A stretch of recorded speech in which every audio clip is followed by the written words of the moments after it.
All right, hello everyone, and peace of Christ to all of you. Please invite your friends, and let us do the good work for today. Today, our topic is about gambling, and for sure, gambling is very, very disgusting thing to do. And I say disgusting because it can destroy your future, your past, your family, and everything you have built in your life. And for sure, the Bible speak about gambling, and the Bible goes so tough in the gambling that those who do such a thing, maybe for some people it's not like really they don't consider it as a sin, but the Bible make it clear that gambling is one of the reasons you don't go even to heaven, because by gambling you are hurting many people, including yourself. The question is, what the Quran speak about gambling? I always find the Quran trying to copy the Christian teaching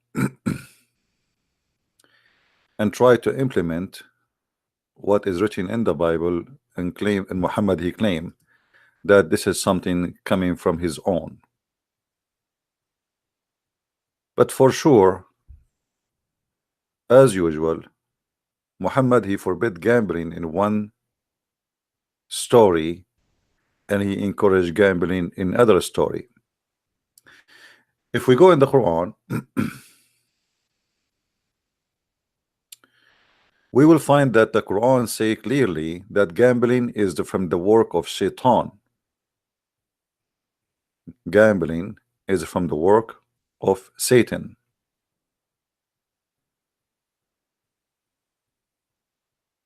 And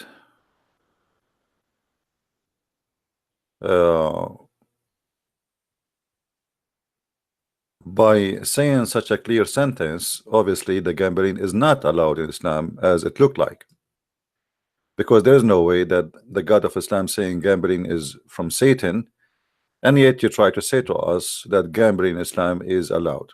That will not make sense, right? The fact gambling in Islam is what Islam is about.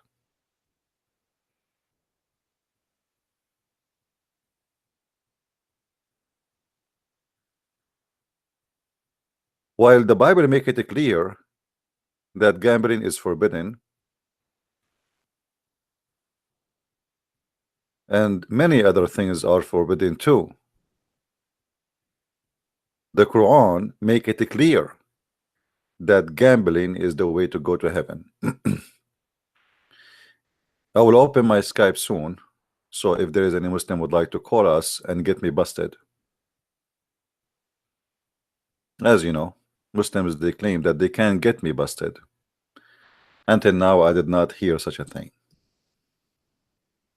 1 Corinthians 6. Dare any of you, having a matter against another, go to law before the unjust and not before the saints? Do ye not know that the saints shall judge the world? And if the world shall be judged by you, are ye unworthy to judge the smallest matters? Know ye not that we shall judge angels? How much more things that pertain to this life? If then ye have judgments of things pertaining to this life, set them to judge who are least esteemed in the church. I speak to your shame. Is it so, that there is not a wise man among you? No, not one that shall be able to judge between his brethren? But brother goeth to law with brother, and that before the unbelievers? Now therefore there is utterly a fault among you, because ye go to law one with another. Why do ye not rather take wrong? Why do ye not rather suffer yourselves to be defrauded? Nay, ye do wrong and defraud, and that your brethren. Know ye not that the unrighteous shall not inherit the kingdom of God? Be not deceived, neither fornicators, nor idolaters, nor adulterers, nor effeminate, nor abusers of themselves with mankind, nor thieves, nor covetous, nor drunkards, nor revilers, nor extortioners shall inherit the kingdom of God. And such were some of you. But ye are washed, but ye are sanctified, but ye are justified in the name of the Lord Jesus, and by the Spirit of our God. I mean, so here we see that this is made very clear in the Bible what it is right and what is wrong. Now, for sure, you know, we commit sin and we don't make it as a lifestyle. We have our weakness, but it's not the reasoning to make it to adjust our life to make it fit with the weakness. Some they say, well, don't you think that this is extreme? Gambling bring a lot of problems to life of family, society, and others. It's not going to stay only with yourself. Same time, gambling is somebody, he is in love with money, and the Bible forbid us from to be in love with such a money, because the whole point of this gambling is not you doing some investment or work and effort. It's just you put some money in the table and waiting and guessing and hoping that you will be a winner, and usually the only winner is the one who owned the casino and you are the fool. So what Islam speak about the gambling? Let me first open my Skype, so in case a Muslim, any Abdul, wanna call us, he can call us, to give the Muslims opportunity to explain to us why Allah encouraged the Muslims to do gambling.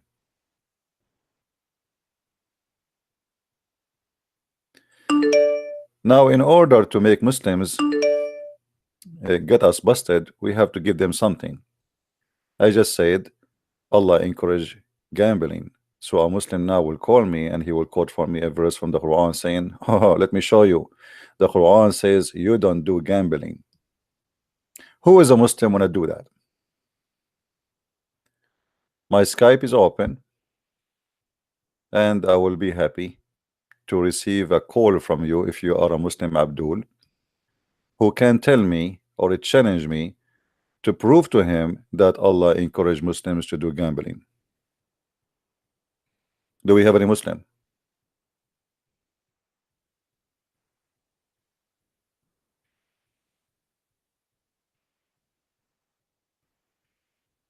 Any Muslim would like to call? I want to apologize from all those who send me messages in Skype saying hello, God bless you, CP, not to answer, because trust me, if you see my Skype now, you will know what I'm talking about. It's endless. So I want to say thank you very much for the message you send me, and God bless you, and I appreciate your support. But forgive me if I don't answer you in Skype. All right.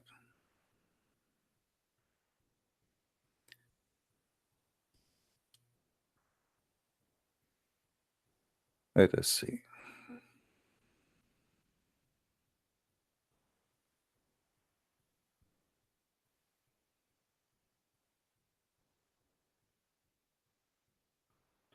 A person from Nigeria, he want to discuss with me. He is a Muslim and he want to prove to me that Allah and Yahweh is one. I mean, Allah and Yahweh is one, but we cannot find Yahweh in the Quran. That's a good one. Allah and Yahweh is one, but Allah, he teach a very bad, filthy ethic. As you see, the Bible teaching that, you know, even small things can take us away from the kingdom of God. When the Prophet of Islam even allowed the women to sleep around, as long as she don't have witnesses that she committed adultery, she is not an adulteress. And adultery in Islam is not adultery in the Bible, and theft in Islam is not the theft in the Bible, and the stealing in Islam is not the same as in the Bible. Everything, the Muslim, maybe they share same words, but they don't have the same meaning. And not to forget that the God of Islam himself is not a spirit, and our God is a spirit. So how we can have the same God? That is a very stupid, naive statement from a naive person. If we have the same God, at least should have the same nature. The God of Islam is a physical being who is not a spirit, and he has no spirit. So when a person he says such a statement for you, laugh and say to him, isn't it your God is not a spirit? If he say yes, my God is a spirit, tell him go and check in Google. Will take you 2 seconds and you will find that you are a fool.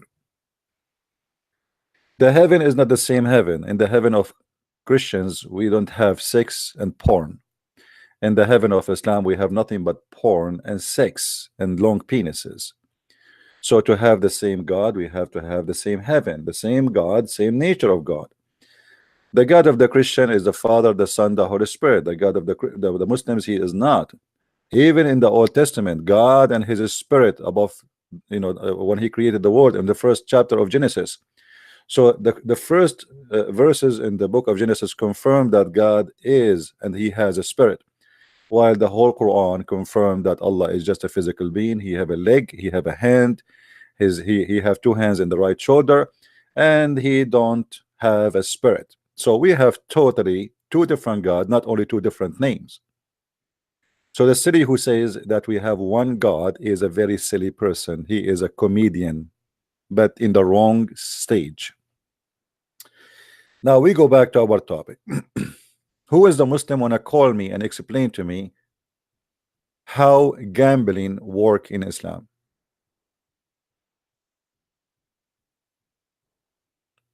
All right.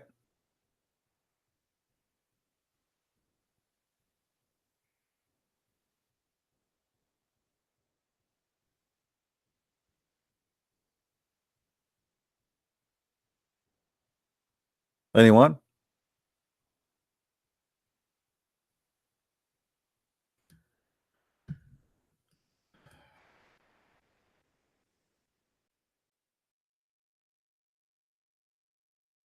I have a message from somebody claiming to be an ex-Christian.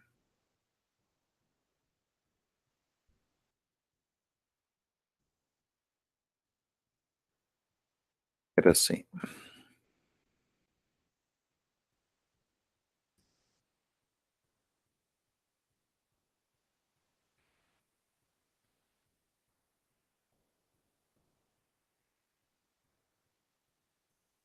I'm trying to find some Abdul who wanna call us, and until now I see nothing.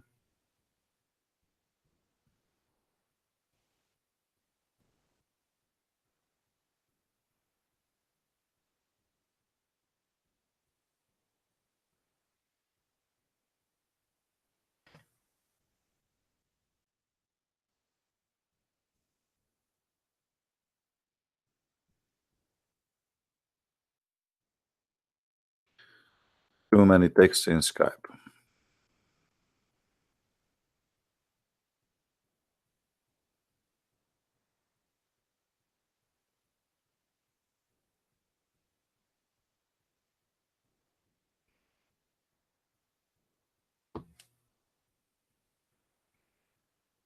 Okay.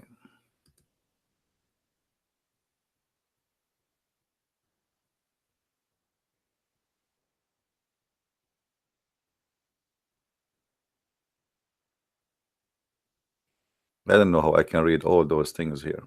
It's endless. Will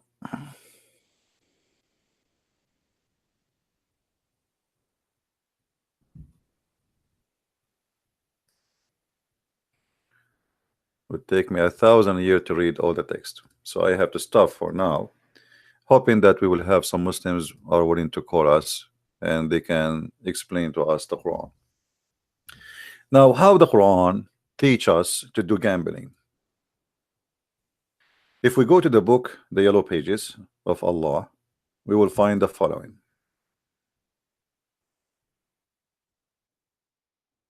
If you remember, after the debate between Mimi Hijab and David Wood, Mimi, he made a video quoting a verse from the Quran. And he was quoting specifically chapter 57, verse number 11. But the same story repeated, not in only one chapter in the Quran. Chapter 2, verse number 245. Let us see this one first.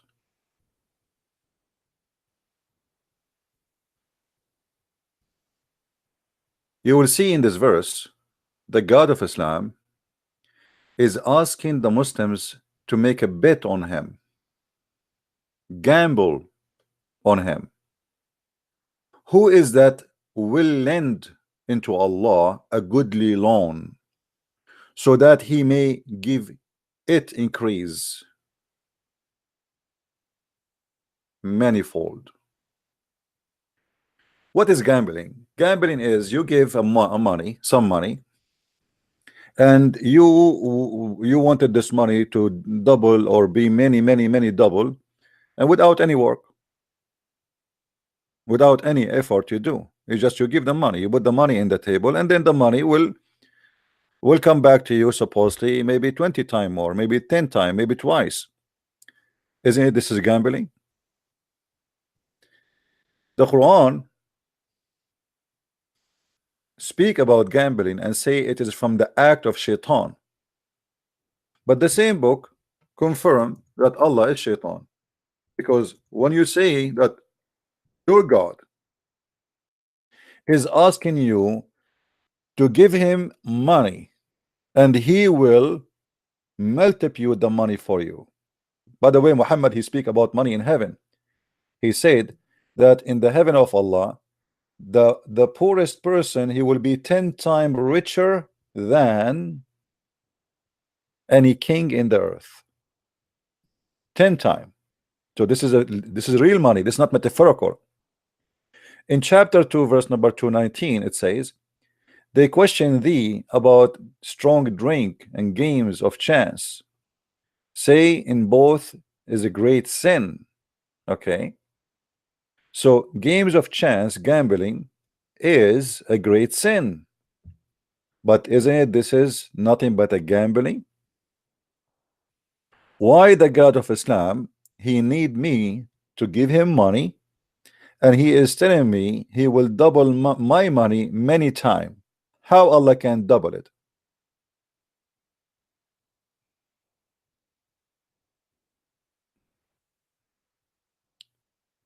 And notice here, all what you need is just to give the money. So in one verse says, in the same chapter, that gambling is haram, but in the same chapter it says you can gamble on Allah. You can gamble on the God of Islam. And here Allah is saying to you, Allah will double it for you many times. Who need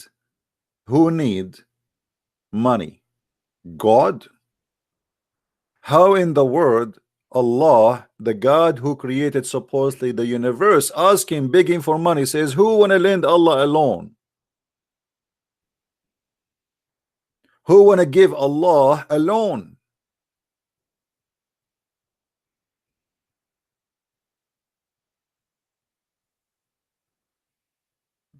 No, you don't loan from Allah, you are loaning Allah. And by the way, how this can be called a loan? You see, loan is about something, let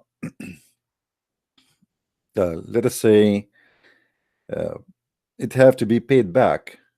But as you see here, this is not a loan will be paid back as it is. It is a loan will multiplied many times, which means this is nothing but gambling. First of all, is not guaranteed. Second of all, we did not even see the one who is asking for the loan. The one who which I will pay him the money. Who is that? Muhammad. But Muhammad claiming that this is what Allah told him. This is the money will goes for Allah.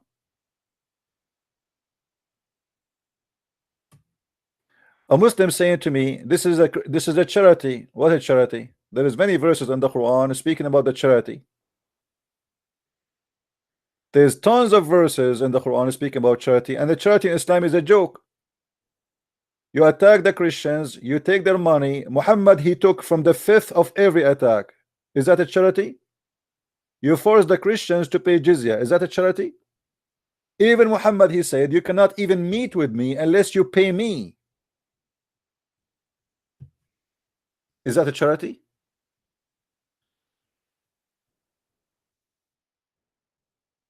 What kind of a prophet? He will not speak to you unless you pay him first.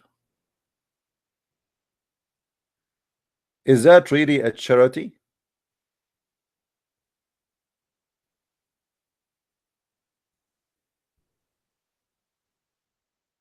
Where is the charity? Muhammad, even he asked women to give their vagina to him. وَإِمْرَأَ وَهَبَتْ نَفْسَهَا لِلرَّسُولِ.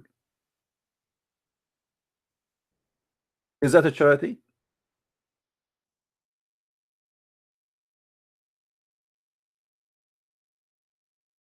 Have you ever heard of somebody cashing vagina? Take alms of their wealth, wherewith thou mightst purify them, sanctify them, and pray in their behalf. What kind of God?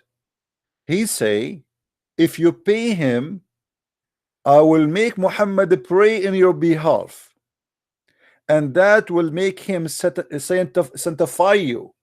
Is that a charity, or this is a scam?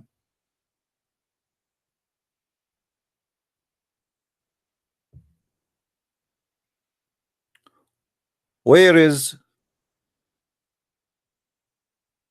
the charity in that statement?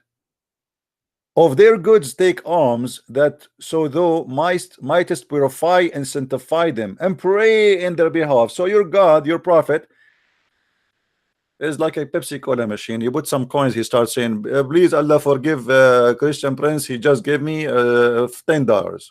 Like I have now a gentleman, he made a donation of $50. So if I am Muhammad, I will say this: okay, you paid me $50. Now I will ask Allah, and Allah, because I am Muhammad, will purify your sin. Since when, if we give a charity that will purify our sin, and the prophet of God will pray in our behalf, which means I don't even need to pray.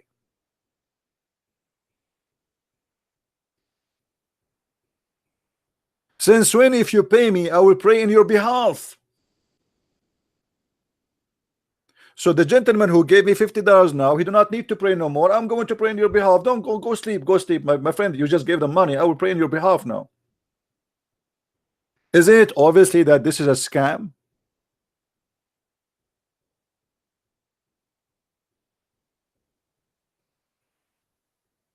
The Muslims, the funny, if you look at the text, they are saying to me, you are making up things up. It's in front of you. You pay him, he pray in your behalf. You pay him, he sanctify you. You pray him, he purify you. No money, no honey.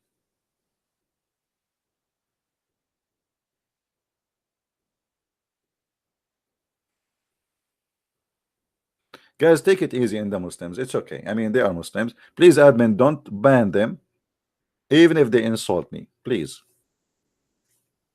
Let the Muslims talk. It's enough for them, the penalty of being a Muslim. No need to stress them more. This guy, one day he will go to heaven and he will have 70 years orgasm. I mean, I can go and build a nuclear weapon, and by the time I finish, he is not done even with orgasm. This is why the Americans are in the moon and the Muslims are dreaming about the 70 years orgasm. This is gambling. You gamble with your penis, you gamble with your God, you gamble with your religion, you gamble even with the size. Size does matter in Islam. So we give Allah a loan and he promised us an endless penis. But can you prove to me that this is not a fake promise? Can you?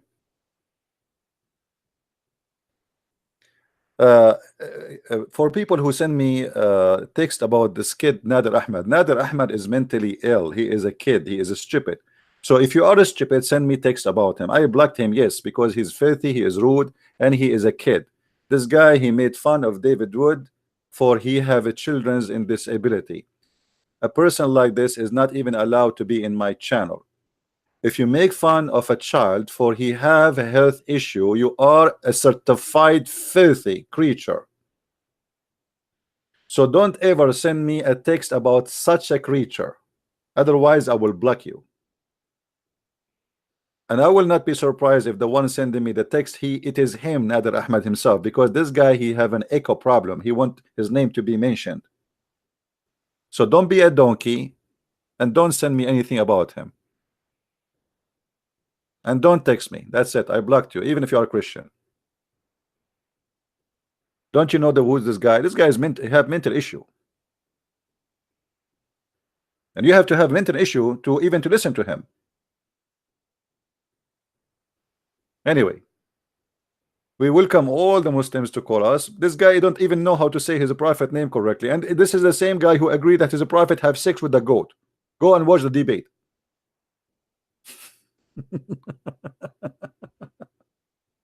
Anyway. So when the God of Islam, anyone will text me about anything have nothing to do with my topic, I will block you. Secondly, if you have a question, you text me in the chat. My Skype only for the Muslims. Don't say to me hello. Don't say to me God bless you. Don't say nice to meet you. I am not opening Skype for this. You can say that in the chat. You are just annoying my screen with a stupid text have nothing to do with my topic. Can't you say to me God bless you in the chat? I mean, do you have to say it in Skype? Skype is only exists for a reason, so Muslims can call me. As simple as that.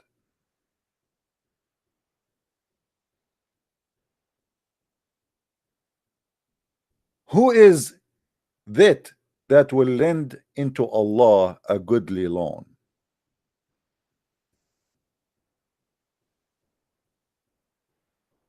Who is a Muslim when I call us and tell us how we can lend Allah a goodly loan? Anyone?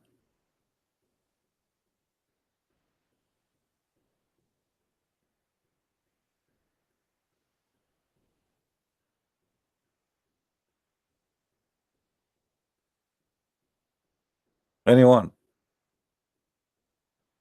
No, I don't get angry from people calling me, you know that. But I don't want, you know, people. I don't know what's wrong with people. What is the purpose of Skype? If the purpose of it is to communicate me, so why we have the chat active? You can text in the chat. And as though nothing really important for me, why you want to tell me? Why you want to text me? Don't text me. And don't tell me what to say.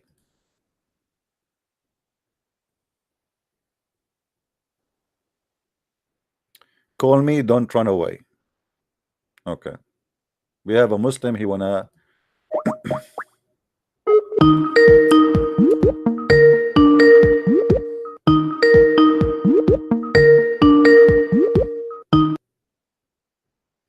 Hello. Hello, CP. Yes, Hello, Abdul, yes, how are hi. you? Yes, thank you. I'm fine. You? I'm all right. Yes, So you CP, I are want to talk so about. you are Abdul from Pakistan. Yes, but no, I'm not Abdul. My name is not Abdul. So you are what? Aren't you a Muslim?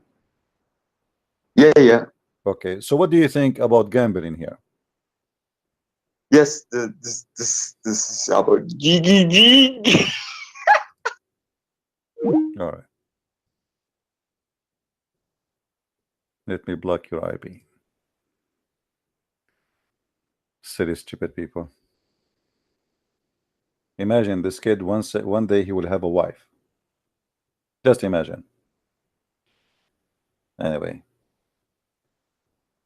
Who is a Muslim is willing to give us a call and tell us what kind of God this God is?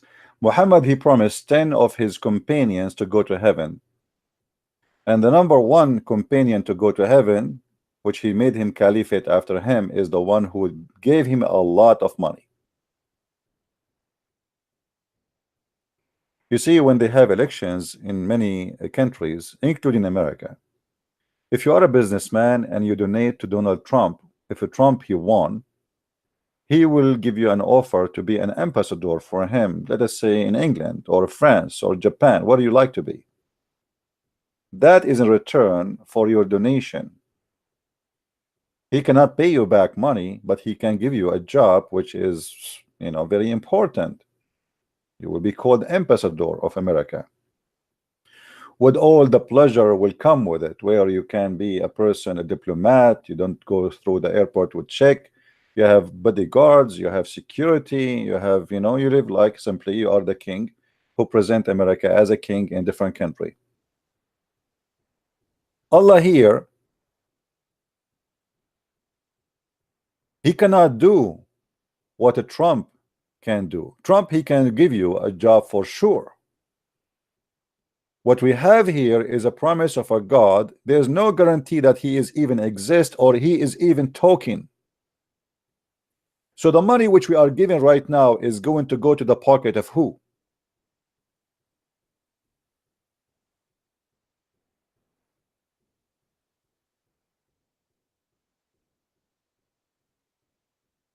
Any Muslim?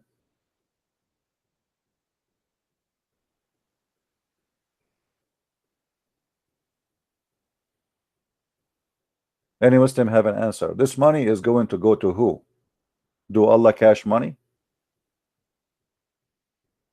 What kind of God he is begging for money? Give Allah a loan. And you will notice that this God, he continue repeating the same statement all over the Quran, not only once, not only twice. Chapter 57, verse number 11.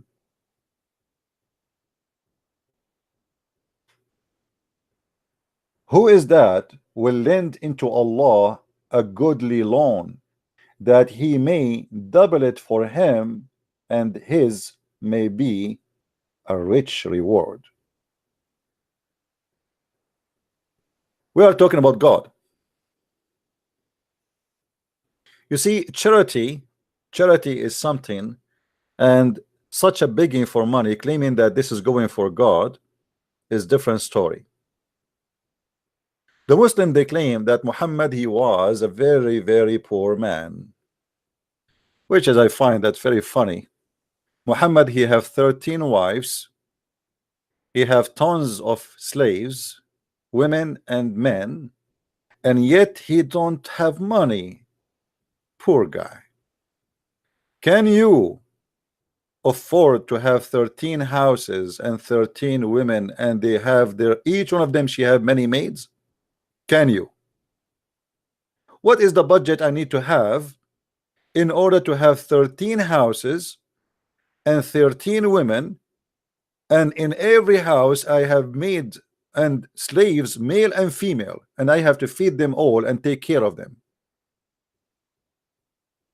Is that where the loan of Allah will go?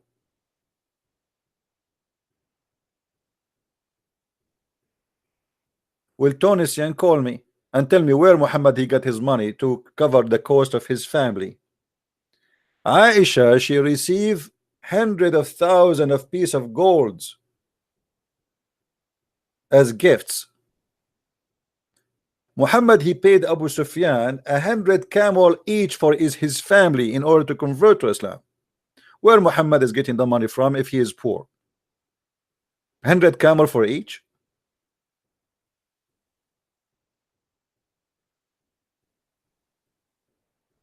And gold and silver? Where the money is coming from?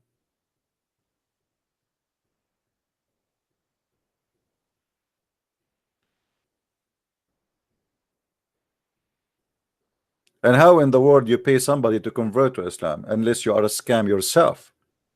Imagine Jesus paying someone to say, I believe in you.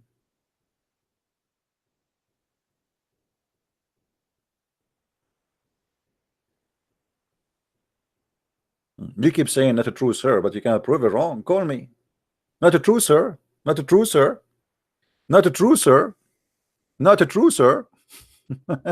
It's like you are a copy paste machine, and all what you have is not a true sir. Do you have something else, or this is the only thing you can repeat?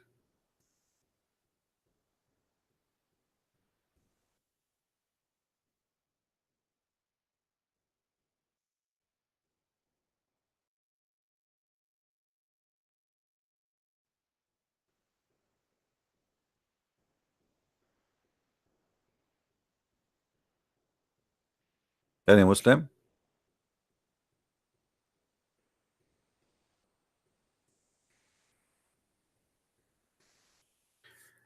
A person who is poor, he will not be able to purchase slaves and to feed the slaves.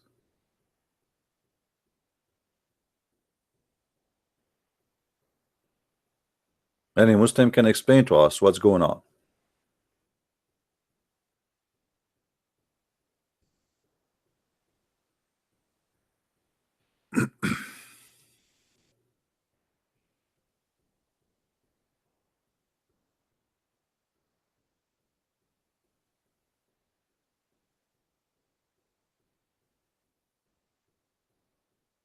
Anyone?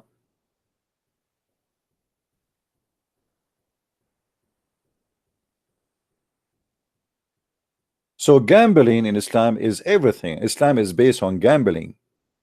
You are giving your money, guessing that you have a God who is going to tempt you by doubling the money back to you. And here we ask the very funny question: how in the world Allah will pay you by making your money double? Is that something you will receive in the heaven? Any Muslim?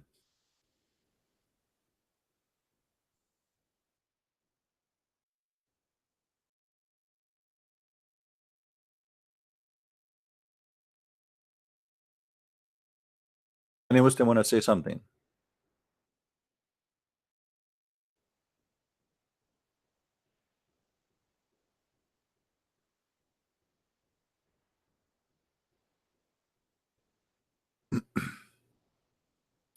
Let me see if I can find you the hadith about the you will be richer than 10 kings in the heaven of Allah.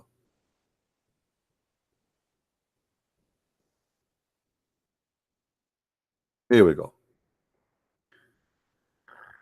We better read it from Sahih Muslim, so the Muslim will not say this is, and this is Sahih, so they cannot say, as you say, you know, repeat it many places and it's an accurate thing.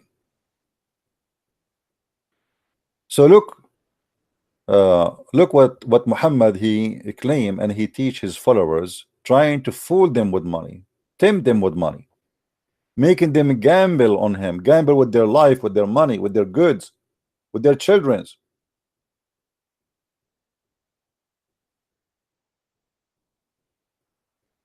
And again,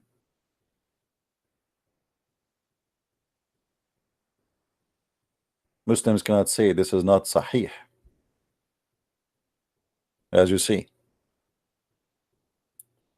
While he was in the member, which means like the stage where people speak, I heard etc. Al-Mughira saying that attribute of Allah, blah blah blah. Indeed, Moses asked the Lord, "O Lord, who is the lowest in the rank among the people of paradise?" In the paradise of Islam, people are not equal. There's ranks. Yes, there's noble, there's middle class, there's poor, even in heaven. He said, a man who comes after the people of paradise have been admitted to paradise. A guy, he took the last bus, and he is told to enter it. He says, how I can enter it, or I enter, when they have gotten all their beads, they got everything, all the gifts, and all that is to be had, nothing left for me now, what I will go and do in.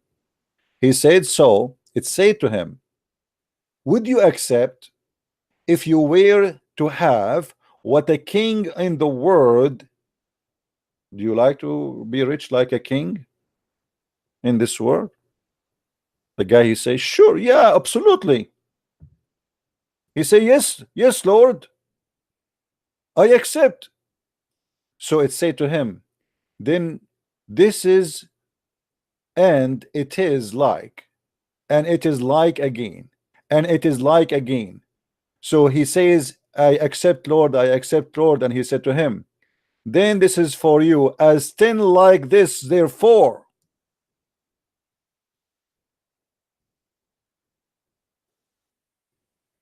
Do you see it, Muslims?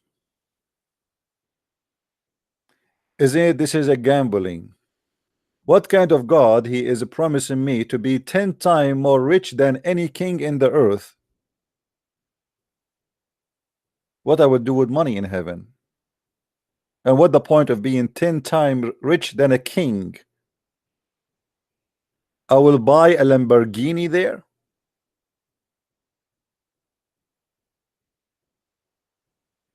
I will have 10 Ferrari.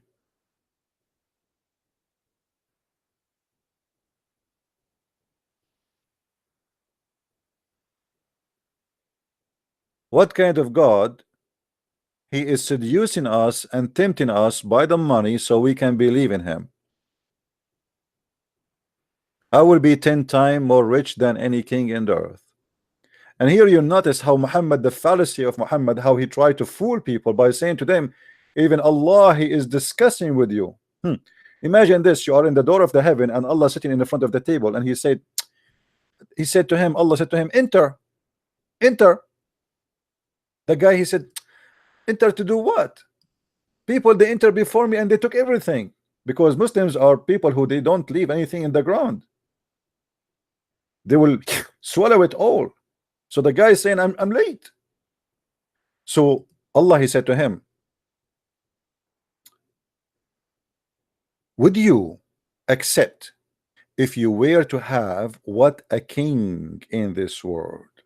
Look at the negotiation now. This is like a timeshare dealer in Las Vegas.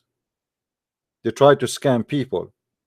They say to you, I want to sell you, you can stay in this hotel for 2 weeks, a year, and blah blah blah blah blah blah blah blah blah blah blah blah blah blah blah. Do you like to have stay in the most fancy hotel 2 weeks, a year, and then they suck your blood for the rest of the year?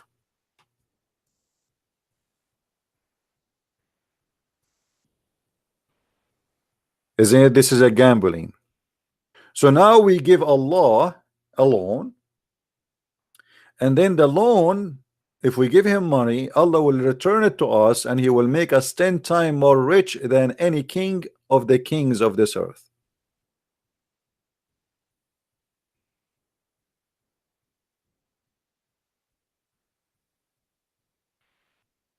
What Muslims have to say? And not only that, the deception goes far and says here, indeed, you shall have this, and whatever your soul desire, and whatever delight your eyes. Here Muhammad, he made a big poo-poo. Anyone understand why he made a big poo-poo?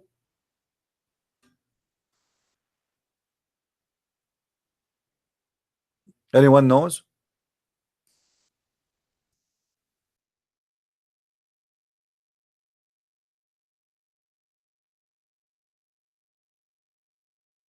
Big, huge poo-poo. How Muhammad, he claimed that the heaven of Allah have ranks, and everyone who go to a rank which fit with his deeds, and then you say to the lowest man, whatever you wish. Okay, I wish the highest rank. I mean, this is the most stupid statement from a prophet making poo-poo, not doing teaching. If we go and we look in different hadith, let me find you the hadith. Muhammad, he said the following.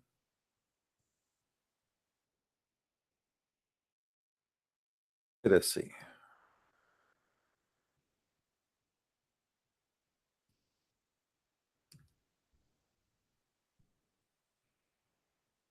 Read carefully with me, my friend.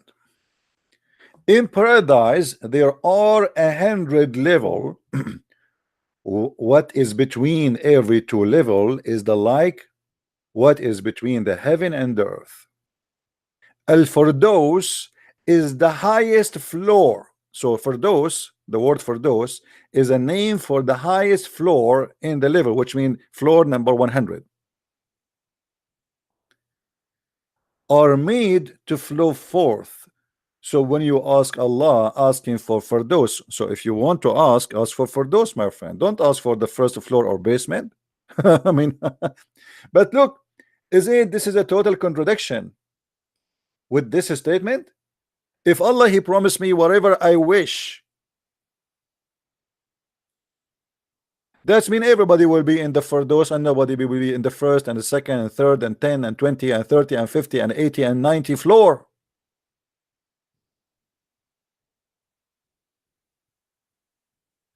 Are we following, people? Are you with me, Muslims? So how this can be from God?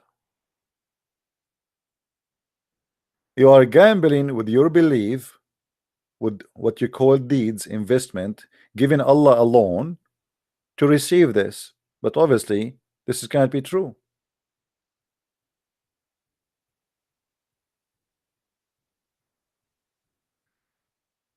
Muhammad is schooling us about going to heaven, but he himself is not sure even if he will go to heaven or not.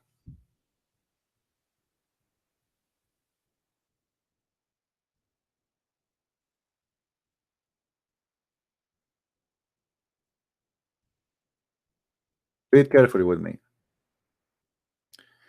None amongst you would attain salvation poorly because of his deeds. Hold on. None of you will attain salvation because of his deeds. So what do you mean about giving them give money to the prophet so he will purify you? Guys, you remember? Isn't it you who said take of their goods and take alms? Isn't this a deed? So you purify them and sanctify them?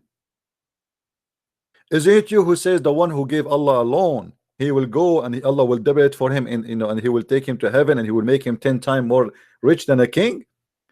And then you say to us that your deed will do nothing. Hello?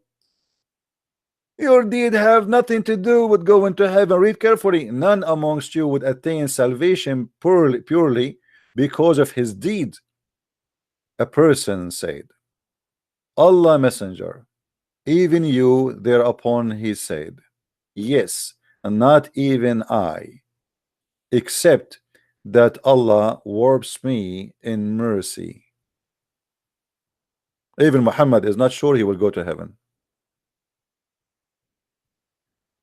Do you see it? So all the deeds Muhammad he was fabricating in the Quran and in many other hadith about giving him money, giving him your wealth, giving him your farm, giving your children to go and fight for him. This is all deeds of life, but deeds will not take you to heaven.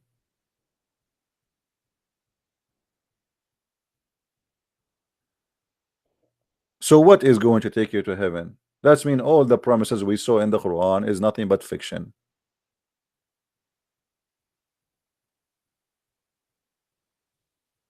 Right?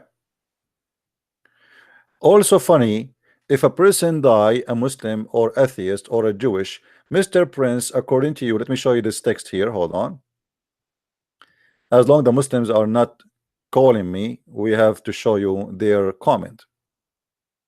Also funny, if a person die, a Muslim or an atheist or a Jewish, Mr. Prince, according to you, isn't it the same thing if you do, I don't know, Joe, one of them believe, I mean, I think you mean don't, one of them believe and accept Jesus, Son of God?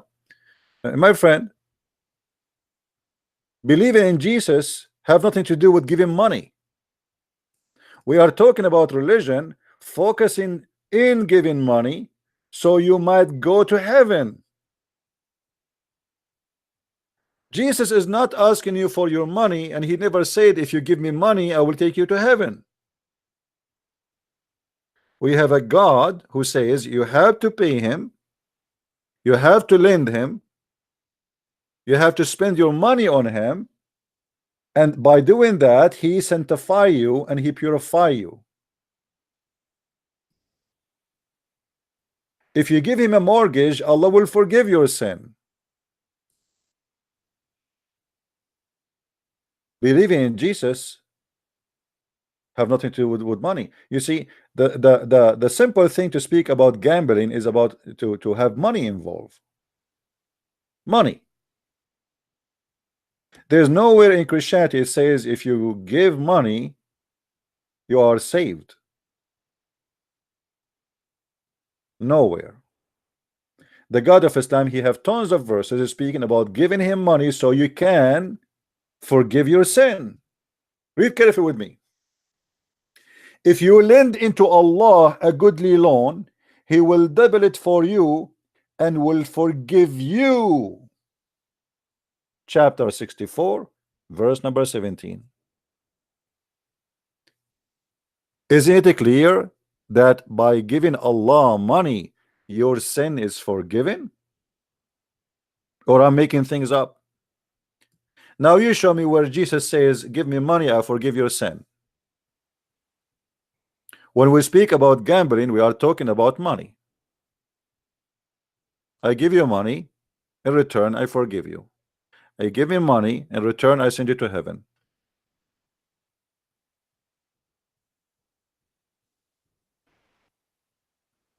Don't you see it? I don't say things without proof.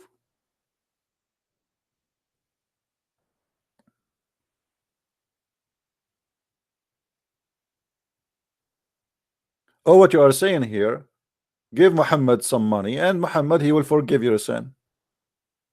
Who is going to receive the money? Allah? No, Allah, we never saw him, we never heard of him. I mean, even Muhammad, he never has heard the fart of Allah. So where is Allah? Who is going to get the money? Muhammad. And Muhammad, if he is a decent prophet, he should not say, if you give Allah money, he forgive your sin. Because simply this is nothing but a scam. And to believe in such a thing, you have to be a fool.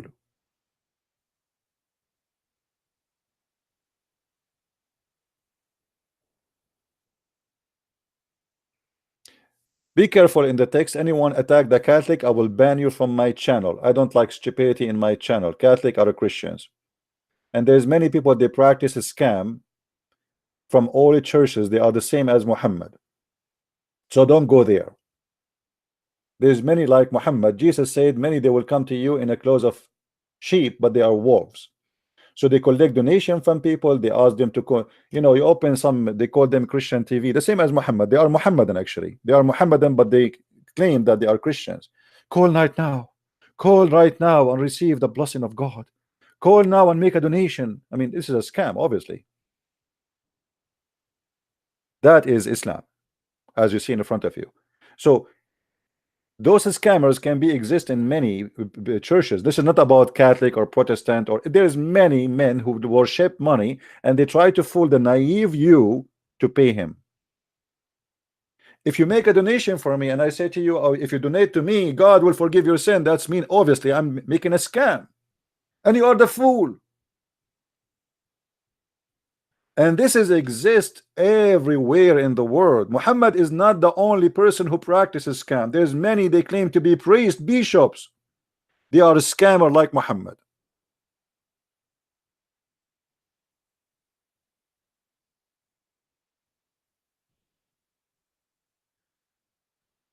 Now, do we have any Muslim here would like to call us?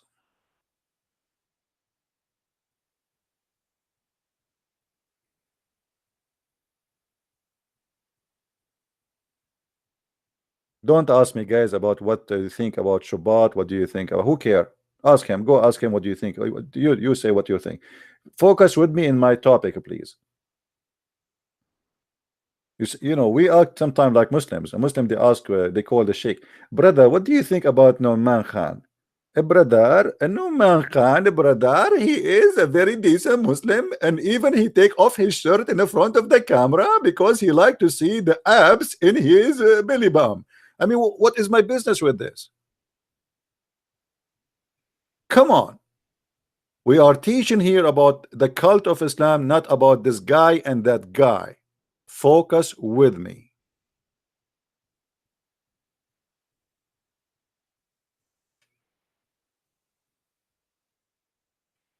Do we have any Muslim here would like to tell us something good about Islam?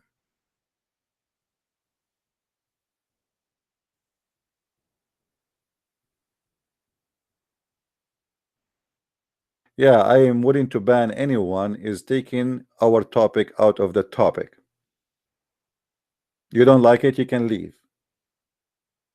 This is not a place for a bunch of kids. They want to gossip and talk about this guy and that guy. Here we have a real education. You don't like it, close the door and take the first bus in your way.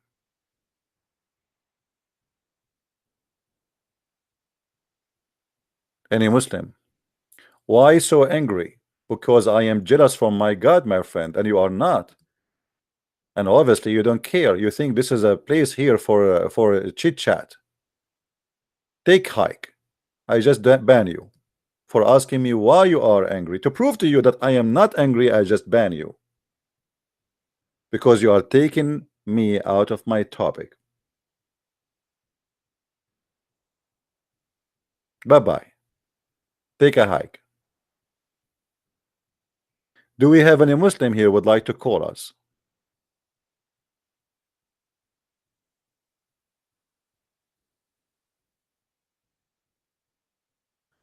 Ramble, I told you don't ask me about Walid Shubat or anyone.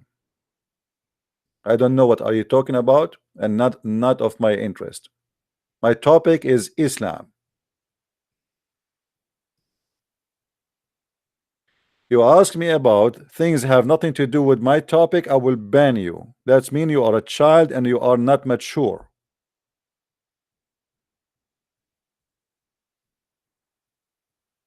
If our class is about mathematics, don't ask me about biology.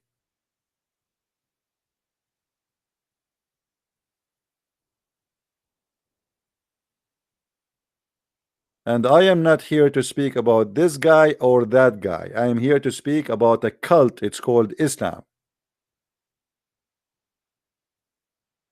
Do we have any Muslim have something to say? Why you need to give Allah money in order to forgive you by paying him?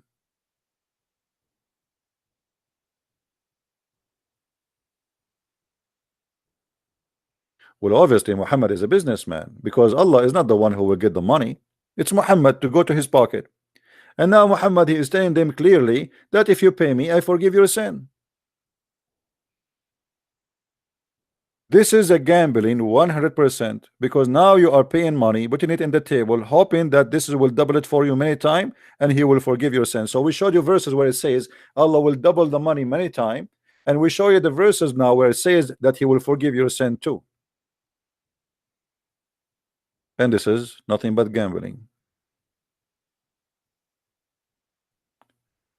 Any Muslim can prove me wrong because we own Allah everything. What we own Allah everything? That's funny of you. So if you own Allah everything, why Allah he need even your money?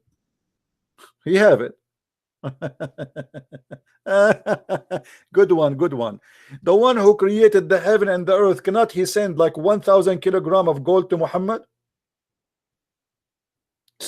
You know, you're a prophet of Allah, ask him.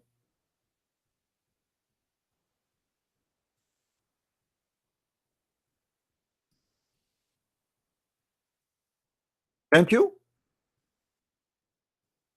The funny here, it is Allah is begging for money. It's not even Muhammad supposedly. Is that correct?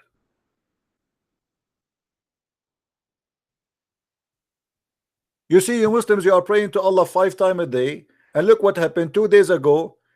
Millions of cockroaches and locusts, they attacked the Kaaba and Mecca.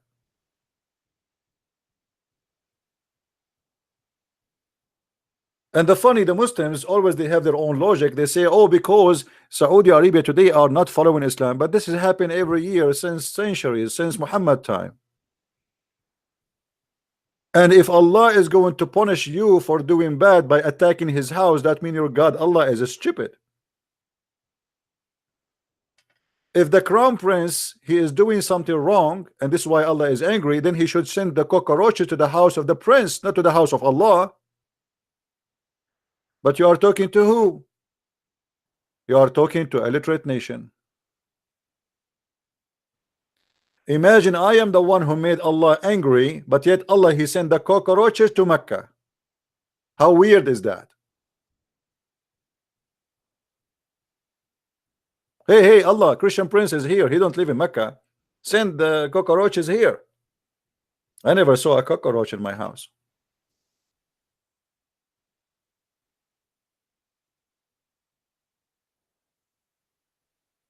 You Muslims are being silly. Your God get upset from you, so he attack his house. Isn't it the Quran in the chapter of the elephant? Allah says that Allah he sent an army of birds to defend the Kaaba. Well, send the birds to eat the cockroaches. Can't you? And instead of giving me a speech about protecting the Kaaba by sending birds, where is the same birds? In chapter 105, at the end of the Quran, it says there's a chapter is called the chapter of the elephant, which I find it one of the most funny, stupid chapters in the Quran. Who in the world want to believe in such a garbage? That there's an army of elephant came to destroy the Kaaba, and Allah he sent F-16 birds, and they are carrying rocks. And not only that, they aim, and the rock fell in the top of the head of the elephant. Bingo. Why you are buying the AWACS?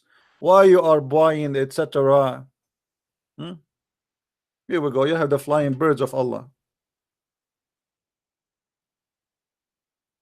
What about we see the birds coming to save the Kaaba from the cockroaches and from the locust and from the what they call them? Crickets? They call them crickets?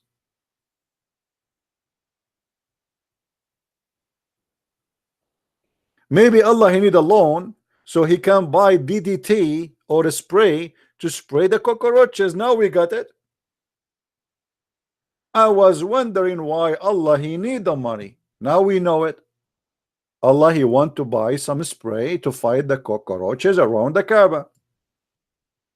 That makes sense.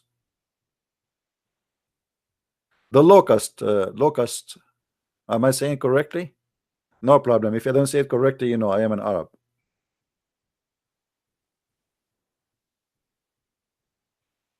Hello?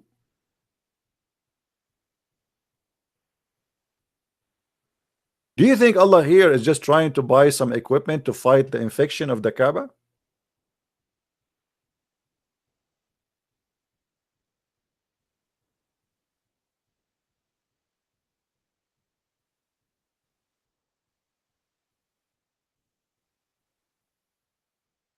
Anyone?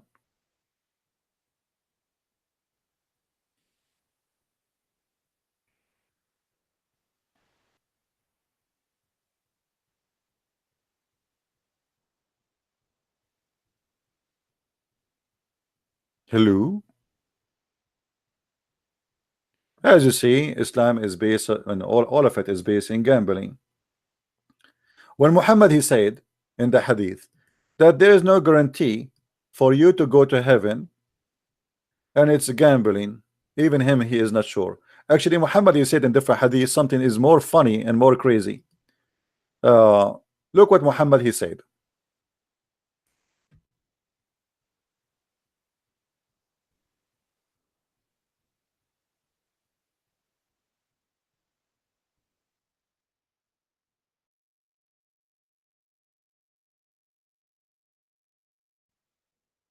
According to Muslims and according to Muhammad, Allah he wrote for you your destiny. Allah wrote for you your destiny. So you are spending your life doing the act of people who go to heaven, as you see with me in the screen. Read with me carefully.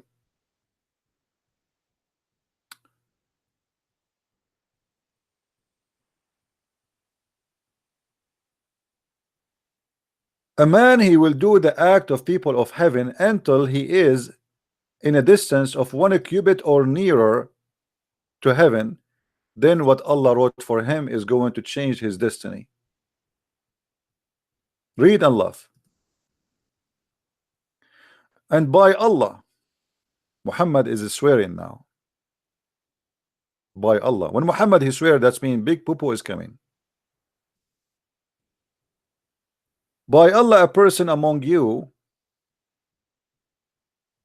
may do the deeds of people of fire till there is only a cubit or an arm breadth distance between him and fire. So what happened now? You are doing the act of fire, people fire. What does that mean? You don't pray to Allah, you don't do jihad, you don't hate the Christians, you don't rape women, you don't kidnap, you don't join ISIS. That's bad. That's mean you are a bad Muslim. And then, but then that is written by Allah, the order of the angels he gave to the angels when he created you. Proceed, and he does the deeds of the people of paradise, and he enter it. So this is gambling, because it doesn't matter what you do, it's what Allah wrote for you. So giving a loan, you don't give a loan, you pray, you don't pray, you convert, you don't convert, it's a stupid religion. It's what Allah he wrote for you when he created you is going to happen. Do you see it? Isn't it? This is a pure gambling.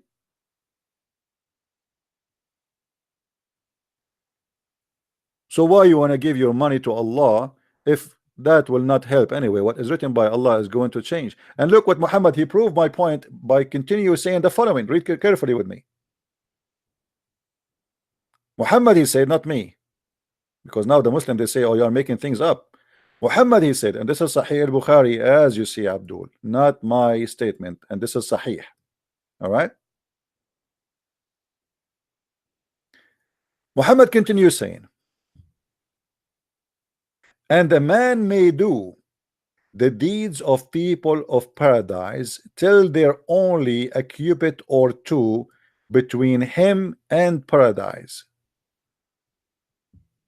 and then that is written, proceed, and he does the deed of the fire, and he enter fire. Look at this poor Abdul.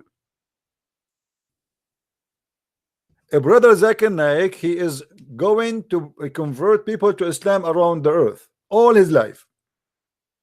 If we ask Zakir Naik what he think about this, he will say the following.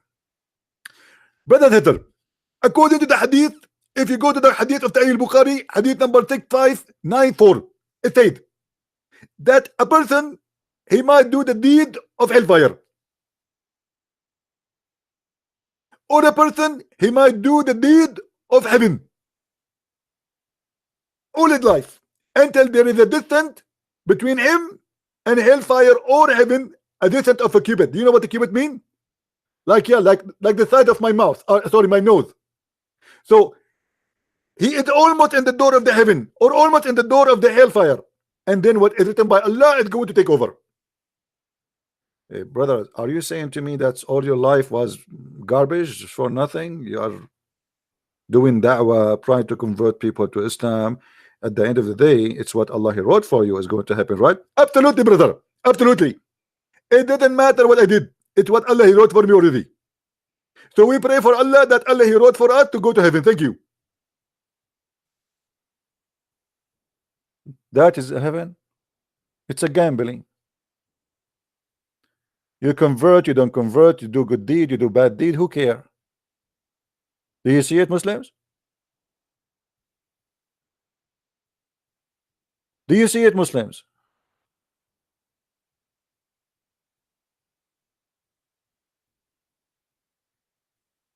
This is a religion. Las Vegas is better.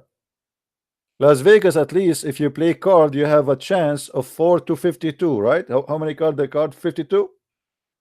You don't have a chance at all. This is gambling, pure gambling. There's no chance at all, because here you don't know even what's happening. It's what Allah he wrote for you already. It's not what you do, it's not how smart you are, it's how you play. It doesn't matter what you play. What matter is how Allah play. In this game of gambling in Islam, the only one he play is Allah.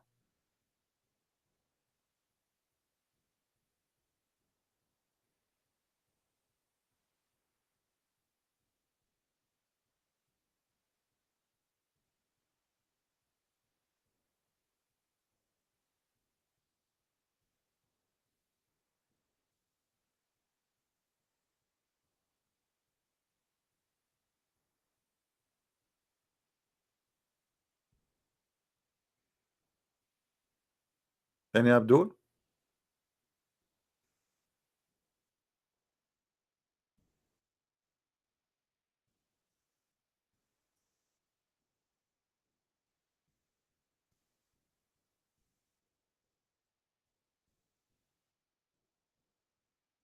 Who's Abdul?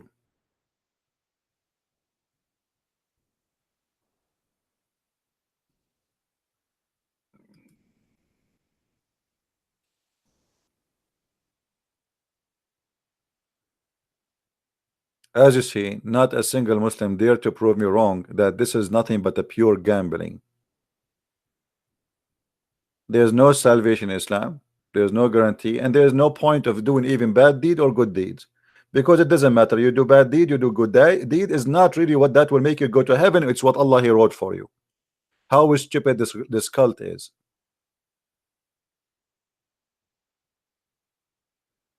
How stupid such a cult is. And all what we see the Muslims saying in the chat, you are taught 100% wrong, but they cannot say to us how we are wrong.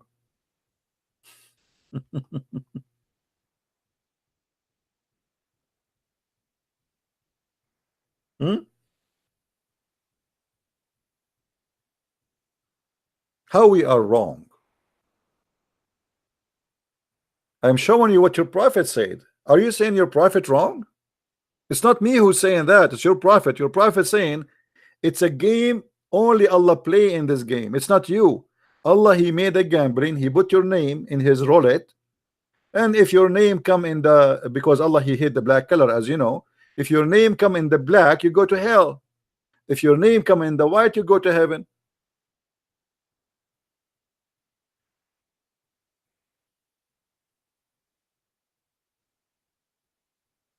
What do you say? If this is religion, what is stupidity? I mean, at least bring us something can be considered as, you know. You see, Jehovah's Witnesses are stupid, but they don't go that far with their stupidity. I mean, this is way far beyond the stupidity.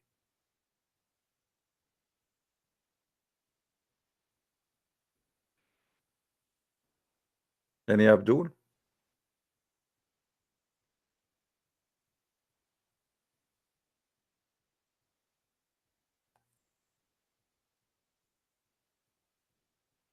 Any halal Abdul? By the way, it's halal to call me. Skype is halal because in Skype they don't use pork. I mean, look at this religion. They allow prostitution. They allowed temporary marriage. They allowed gambling to spend your money on Allah, and maybe you will win and maybe you will lose, because it doesn't matter whether you give him money or not, still he's written for you your destiny. They allowed child molestation. They allowed child rape. But then they don't eat pork, my friend. They are good people. We don't eat pork. A'udhu billah, a'udhu billah. When I was, you know, after I finished my, like, you know, I was with the army, and there's a Abdul. He worked there. He's a civilian. Because I'm Middle Eastern, he go with me to eat. Almost for 6 months. Every day we go to the, like, there is a restaurant close, so we go there. The Abdul, he asked the waiter or waitress, say, do you have halal pork? The waiter or waitress, they laugh. They said sure, and they show him the menu, and then he chose his dish. After like 6 months, he said to me, what are you eating? But this time I said to him, when he asked me, I said, what is that meat? I said, this is in Arabic khanzir. He said, what? You eat khanzir? What? He said to me, you eat khanzir? I said, yeah, I eat khanzir, which means pork. He said, Auzu billah. I said, you eat it? Are you joking or what? He said, no. How you eat khanzir? I said, you eat it. You are eating khanzir for the last 6 months. He said, me? I said, yeah. It's twin. He said, no, you are eating khanzir right now, right now. Aren't you the one who keep coming here saying, do you have halal pork? He said, yeah. He said, don't you know that pork is khanzir, you idiot? He said, what? So the guy, he thought that this is like a name of a dish or something, you know, halal pork. He's an idiot. He do not know. He don't speak good English. So He come to the restaurant, he asks if they have halal pork, and the people, they show him what pork they have, and he is eating for the last 6 months halal pork. And I thought he's joking, and I thought, you know, like, that's what I thought. I mean, he's joking, he don't care for Islam, you know. I never thought that he's an idiot, he do not know what he's eating. And then he said to me, how you eat khanzir? You are eating khanzir even now. Look at your dish, the dish in front of you. I said, this is khanzir? He said, yeah. And then after that, since that time, I said to him, by the way, your face has changed. You look like khanzir. By the way, brother, your lips look like weird. You know, since you start eating khanzir for 6 months, look at you. Your lips has changed. Your nose, even your nose look different now. I mean, what an idiot. So they do all the crazy stuff in the world, yet they claim that they are good because they don't eat khanzir. Look what the Lord he said. Is not what go in your mouth make you dirty, but what come from your mouth. That is wisdom. A Muslim woman, she cannot walk alone in the street in Saudi Arabia, but yet nobody there is eating khanzir. So why the woman, she is not safe to walk alone? Obviously, not eating khanzir did not make you have a good society. In the Middle East, you cannot find a house without bars in the windows. Why? Because if you leave your house without bars for 5 minutes, they will break in and they will steal all your money and all your furniture. But they don't eat khanzir, brother. Those are good religious thieves.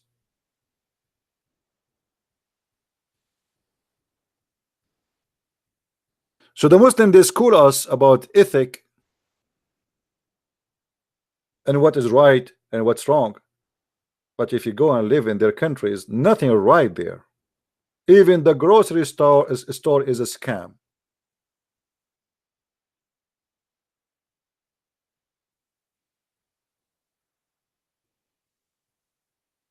So based on the hadith in front of us, if you eat khanzir all your life, it doesn't matter, because what Allah he wrote for you, like you are eating khanzir all your life, breaking the command of Allah, huh? And then almost you are in the door of hell. That then what Allah he wrote for you proceed, and you go to heaven.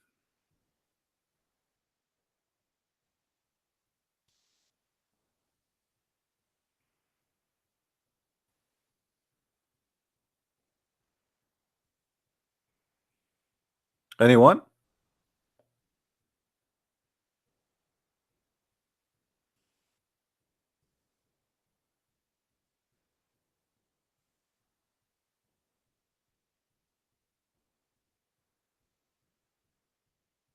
Mayday, Mayday. Any Muslim? Yeah, for sure it's haram to call me, for sure, haram.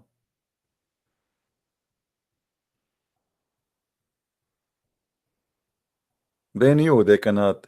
Yeah, but it's not haram to try to fool a girl. She is 17 years old to convert to Islam, but haram to talk to Christian prince. It's not even haram to sleep with the women. She go to the bar, even if she eat pork. It's halal. When they arrested a Saudi prince and they said to him, is it haram in Islam to sell drugs? He said, yes, but I don't sell to Muslims. By the way, the biggest producers of drugs in the world are the fanatic Muslims, not even just normal Muslims. Taliban, Pakistan, Hezbollah, you name it.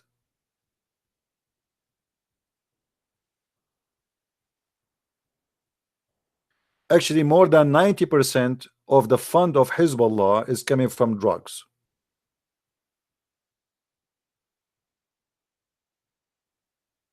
And 100% of the fund of Taliban is coming from drugs.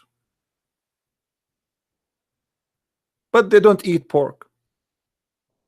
When we find that in Google, #1 country who searched for sex with donkey is Pakistan, and then we find that the government of Pakistan sending a legal complaint against Christian Prince to YouTube. I mean, can you believe it? A government of a country like Pakistan complaining against and making a legally claim against Christian Prince. I mean, who is this guy, Christian Prince? You are a country, you are Pakistan. I am a threat to the security and the stability of Pakistan. The drugs, my friend, is all over in the country. The terrorism, the weapon in the street, the terrorist. But Christian Prince is the problem. What is the claim? I receive emails from YouTube. They have a long list of videos made by me saying we receive a complaint from government, and I was reading to see first, because in the beginning it doesn't say which government. I was reading to see what is that. I mean, what government? You know, in the beginning I was like, what, USA government? What is that? And then I start reading and going down, and then it says the government of Pakistan.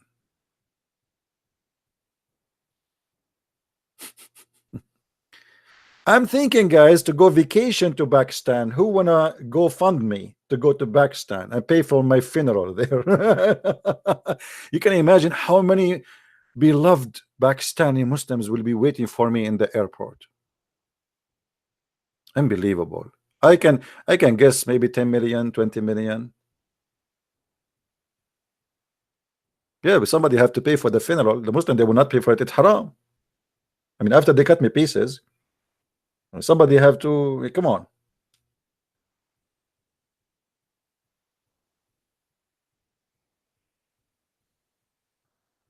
The Abdul will be lined up in the airport to give me a hug.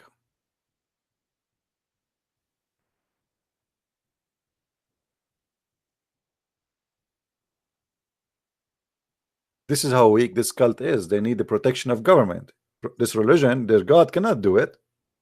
What about God? He do something to stop me. I'm doing this for what? Long time ago, more than a half of my life.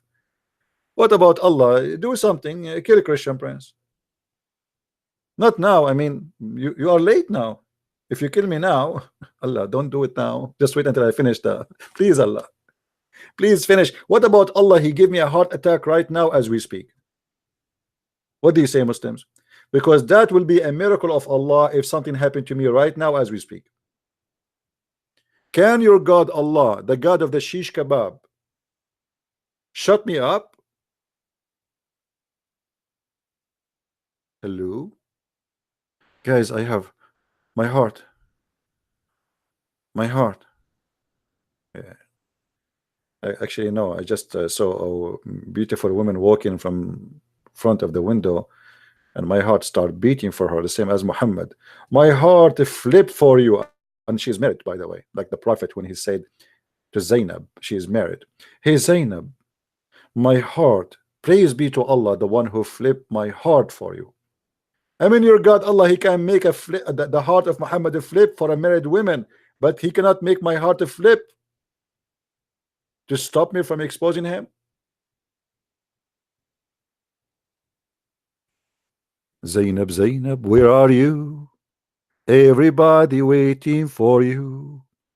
Everybody falling in love because you are so big and good for barbecue. Zainab, Zainab, where are you? The Prophet Muhammad crazy about you. He was crazy to the point Allah, he sent a message about you, and he said, don't worry about it. She is going to be just for you.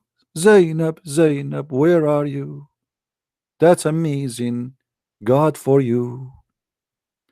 And what make it more funny, that Zainab, she claimed that each time her husband he tried to have sex with her, Allah, he bite his penis. Ouch. I'm so glad I am not the husband of Zainab. Have you ever heard of such a miracle? The poor husband, because Muhammad now he flirt with the wife. Just because Muhammad he flirt with the wife, Muhammad he like her, the husband now he want to sleep with the women.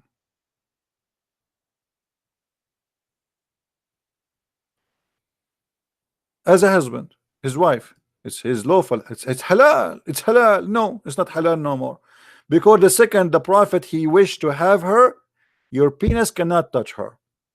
So according to Zainab, since the prophet he had said what he said, that he like her and he have a lust for her, each time her husband try to have sex with her, Allah he make his penis swell.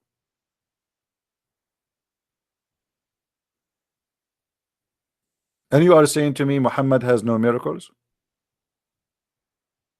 Even his miracles involve the penises of other men.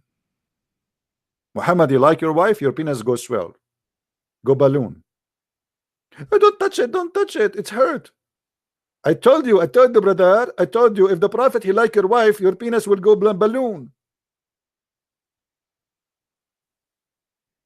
And the funny, this is written in their books, written by them, reported by them, printed by them, given to us by them. And then the Muslim they say to you, you are a liar. Who is the Muslim? Wanna call me right now and I will show you the reference.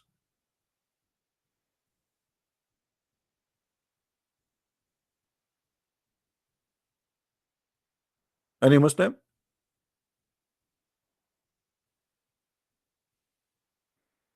Who is a Muslim wanna call me and challenge me?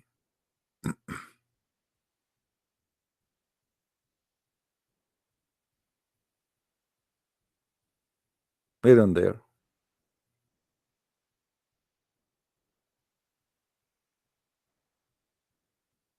Yeah, we show it many times.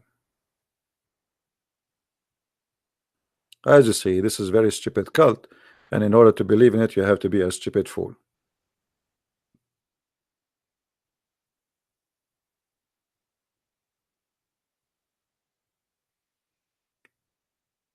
Any beautiful Muslim would like to call us?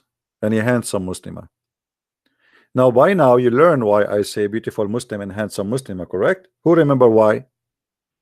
Let us see if you guys are learning why I say beautiful Muslim and handsome Muslimah. Why I always say that. I'm not insulting, by the way. Because according to Muhammad, a Muslim man he can shave, he can take hair from his face, but a Muslim woman she cannot. So who is the handsome here with the beard?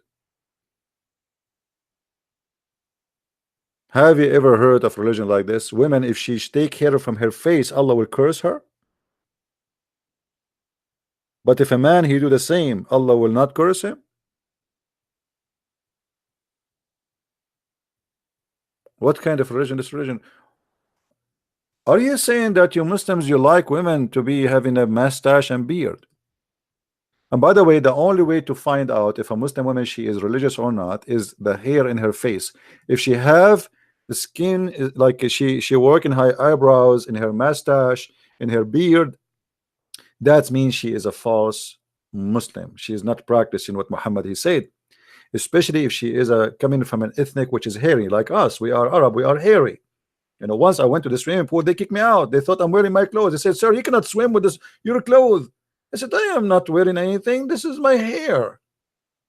And this is what the atheists they use against me in the debate. They said to me, we heard you once saying that you have a lot of hair. Okay, this is a proof that the atheism is true. Monkeys and hair makes sense. And I lost the debate because of that. What I can do? I mean, this is a mistake. I should not say, but it's too late now. It's recorded. So a poor Muslim woman, she cannot take hair from her face. Why?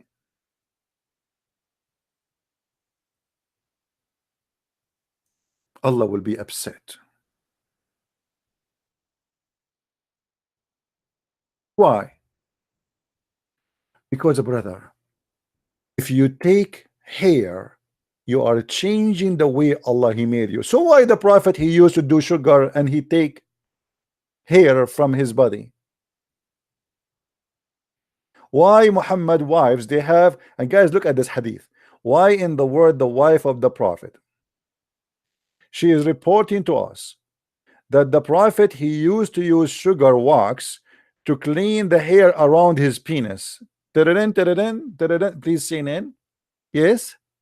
We have this time not fake news, we have real news. Do you like to publish it? Sorry, we publish only fake news, but this is real news. It's proven by Salama, the wife of the prophet himself. The prophet now, as we speak, he cover his gentile area with wax, and he is removing hair. Are you sure from that? Absolutely. Do you have witnesses? The wife of the prophet, and she is there right now. She is holding it for him. She is holding what exactly? I mean the dish which have wax in it, not the, you know. So why Muhammad, he can remove hair, but the women, she cannot remove hair? Why the man, he can do circumcision, the women, she can do circumcision, which means changing the way Allah he made you. If the point is you cannot change the way Allah he made you, Muhammad, he color his hair, he wanna be redneck. Muhammad, he cut penis. Muhammad ordered circumcision for women. Muhammad, he shaved the hair from his body, not only for his pubic area, all the area, all the body. But Allah will be upset just from a woman removing hair? Read carefully. The Prophet SAW cursed the women who practice tattooing and those who seek to be tattooed, and the women who remove hair from their faces seeking beautification. How disgusting. How disgusting. And this is why until now I am not married. I signed a dating website. It's called hairywomen.com, hoping to find a woman fit with my religious belief. Hairywomen.com is halal dating website where all women are very hairy, organic. You meet a girl, she is hairy, and you are the first time seeing her, and you say to her, I am in love with your beard. She say, oh, sorry, I'm shy now. Truly, truly, your beard and your eyebrows, they are thick like mustache. MashaAllah. And look at your mustache. They are even thicker than mine. Alhamdulillah. And now we became two men in the house.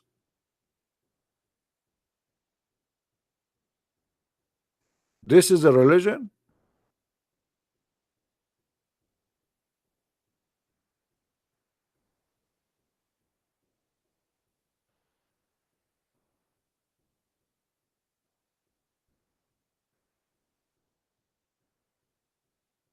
This is really a religion?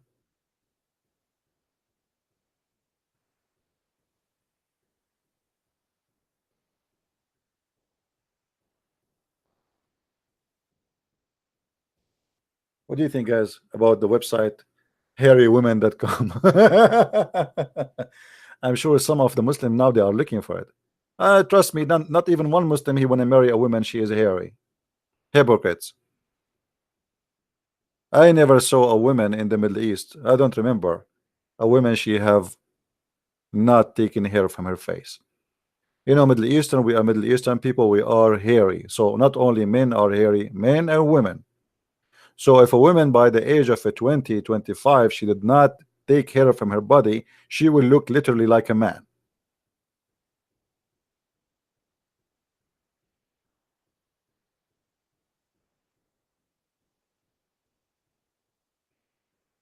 Like maybe you know, a blonde white people, they have a lot less hair in their body, and maybe even they don't even have hair.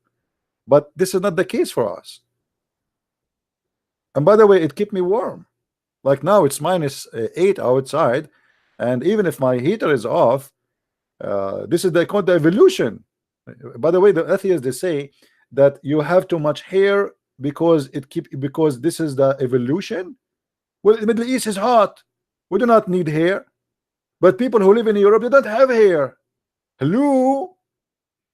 Based on this, European people, should look like a bear, and we should not have hair at all, because in our countries we are coming from, it's very hot. But it's the opposite. Let it go. Let it go. I mean, you are too much.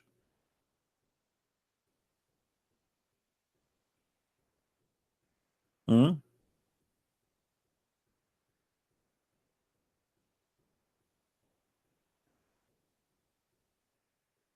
Any Muslim have any comment? So if a Muslim woman, she do remove hair, she is gambling with her salvation now. See, I feel sorry for you. You lost salvation just because you remove hair from your face, seeking beautification. You should not seek beautification. You should see ugliness.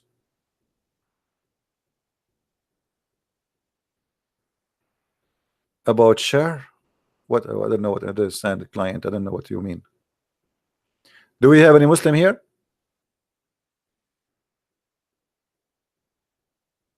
So Muhammad, he shaved hair from his body, all his body. Muhammad, he clipped and he cut his hair. Muhammad, he colored his hair red.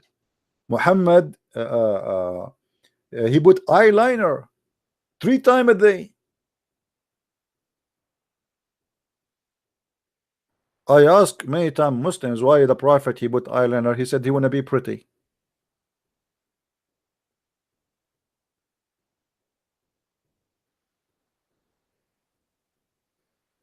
Well, I am so glad that you have a pretty prophet. There's a video on YouTube. It's called The Description of the Prophet of Allah.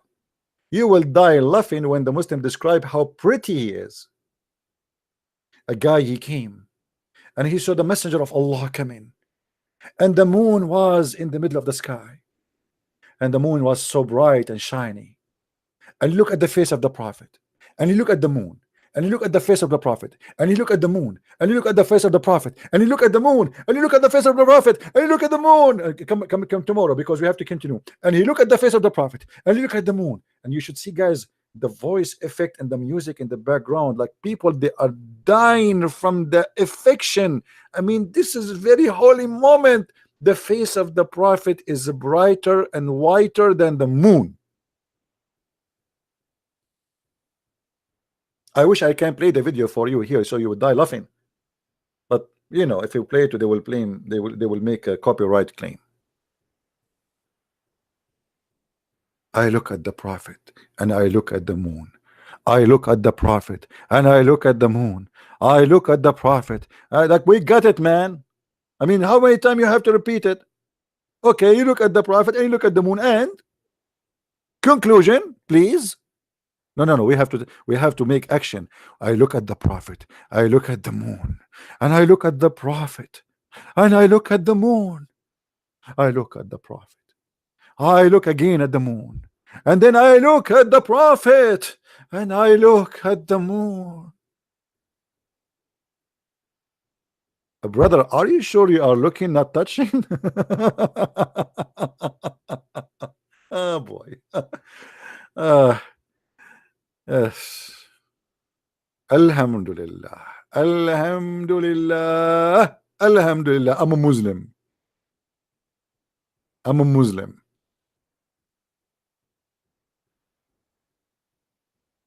Do we have any Abdul?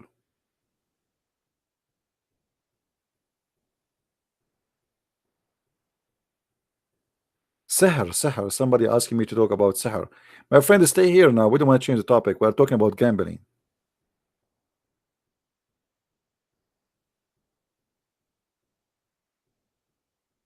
Any Abdul?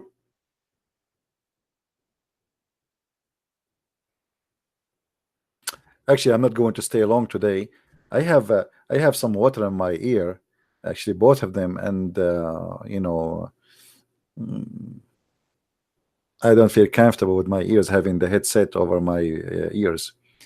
I took a shower, which is unusual for Arab, by the way. We Arab, we take a shower like once a while. I forgot when last time I took a shower.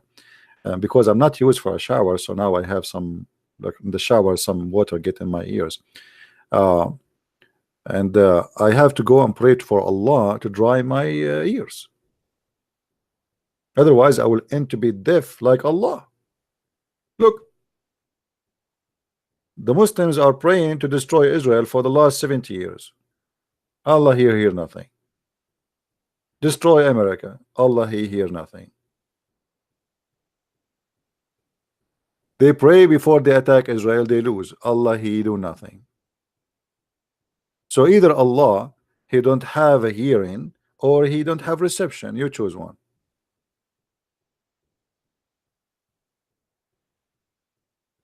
You think if I shake my head 3 times it's going to work? All right, that's a good advice. That's okay. That's okay. All right. Anyway, guys, I think we have no Muslims today, and oh, we have a Muslim actually. Hold on. Hello. Yeah, hello. Yes, my friend. How are you? I'm very fine. I'm actually calling from Nigeria. That's wonderful, my friend. How is Nigeria doing? Nigeria is very, very fine. Very fine. I heard that the Muslims are kidnapping girls and Boko Haram, following the Prophet Allah's steps. Well, if you're going to start like that, I can still tell you that Boko Haram does not represent Islam. Why they don't present Islam? Yes, those are religious extremists. We have them in almost all religions. We have them in Christianity. Really? Yes. Where in Christianity we have Boko Haram? No, you don't understand what I mean. I never said Christianity has Boko Haram. What I'm saying is that Boko Haram are religious extremists of Islam. Okay, what makes them extremists for you? What making them extremists for you? Yes, it's because they went to, as in, too far. I'm not going to say it now. They were. Hello?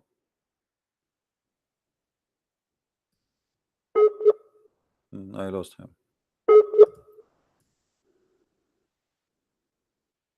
Close your app, my friend, so we can hear you. Say again, please, if you hear me. Are you there?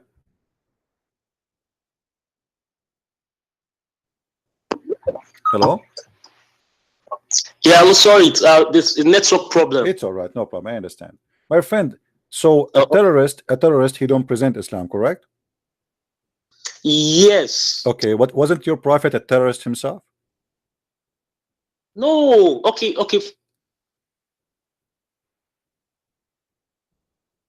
Say again. Say again. I lost you. Say again, please. Say again, please. I lost you. I said to you, isn't it Muhammad was a terrorist? What you said? Go ahead. I look like you have a bad internet.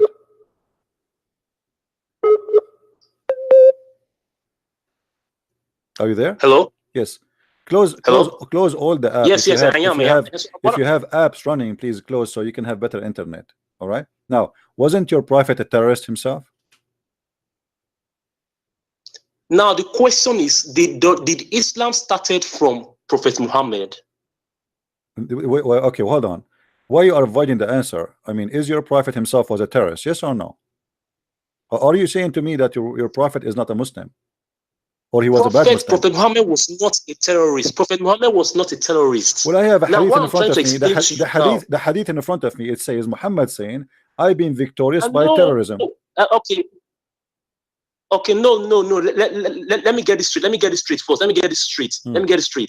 I believe. No. Let's get this straight. I believe in the Quran as the word of God. Okay, so you don't believe in the hadith? Are you getting me? You don't believe? No, I don't follow the hadith because. Okay, what if I show you Muhammad? Okay, what if I show you Muhammad is a terrorist from the Quran? Is that fine with you? No, if you're going to quote verses for me from Quran, I'm definitely aware. I don't hear you. What? Verse. Say again. I said to you, what if I show Hello? you? I said to you, what if I show you from the Quran that Muhammad was a terrorist? What you say? What you are going to show me now you are going to read a verse out of context for me. No, I will let you read for me. I will let you read for me. I will not read for you. It doesn't matter. You read. No, I know what you are going to read, and I can also read also a verse also for that quote that said that you should not, like when you read Surah 60. When you go to Surah 60, my verse, friend, no, verse, I want you to read for me as much as you wish. Chapter 3, chapter 3, verse number 151. It says, "We will cast terror in the heart of those who disbelieve." Hello, can you hear me? Can you read for me? Can you give it to me in the context? Let me read it for you. Can you give it to me in the answer of this? Why Allah will cast terror? How He cast terror? Why Allah need terror? Yes. Why? Yes. Okay. Let me read Surah. Chapter 3, verse number 151. Hello? I hear you. Chapter 3, hello? verse... I hear you, my friend. Okay, I want to read Surah 60. Read for me this one first, and we go to any chapter you wish. No problem. Okay, I want to read 60, verse 8. What chapter you want? Surah 60, verse 8. Are you hearing me? Chapter 60, verse number 8. You said, right? Surah 60, verse 8. 16 or 60? Yes. 16? Yes. 16 or 60? It says, Allah does not forbid 60 verse number 8. Okay. Read for us. Hello? Read for us. Okay. Read for us. Go ahead.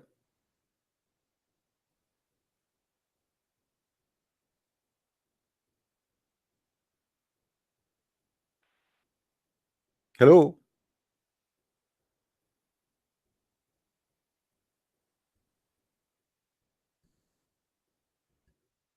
Well, he is using Nigerian network, so I don't blame him.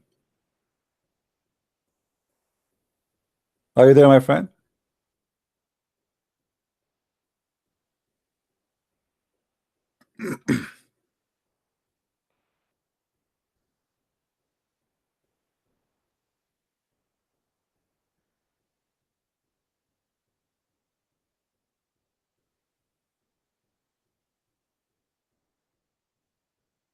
He's gone.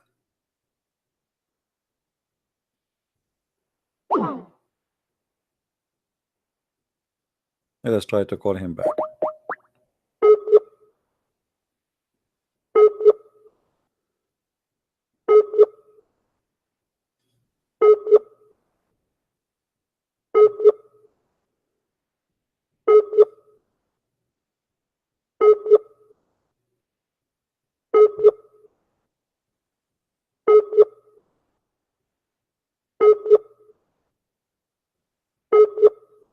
All right, look like he is there. You see, the quote for your verses have nothing to do with our topic. Muhammad, he have Islam in stages.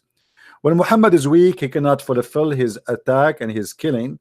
So he say, well, we will not fight those who didn't fight, only those who kicked you out from your land, right? Okay. But this is what Muhammad did. At that stage, Muhammad was trying to send a message to the rest.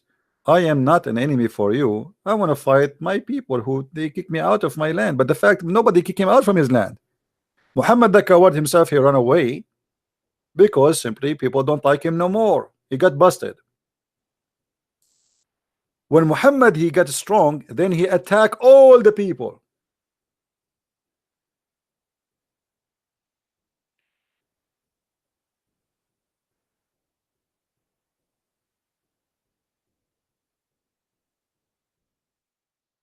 The Muslims, they call for us, or they quote for us abrogated verses in the Quran to fool us.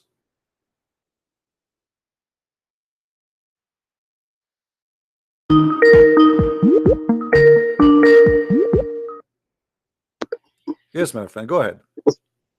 Okay, I was reading from Surah 60 verse 8. Okay. I was talking about tolerance, as in fighting not against people that did not fight against you on account of your religion. So But this particular verse but now is isn't it the referring Quran? to But isn't it the Quran says anyone who refuses Allah Messenger and his religion is an enemy and he is in war with you?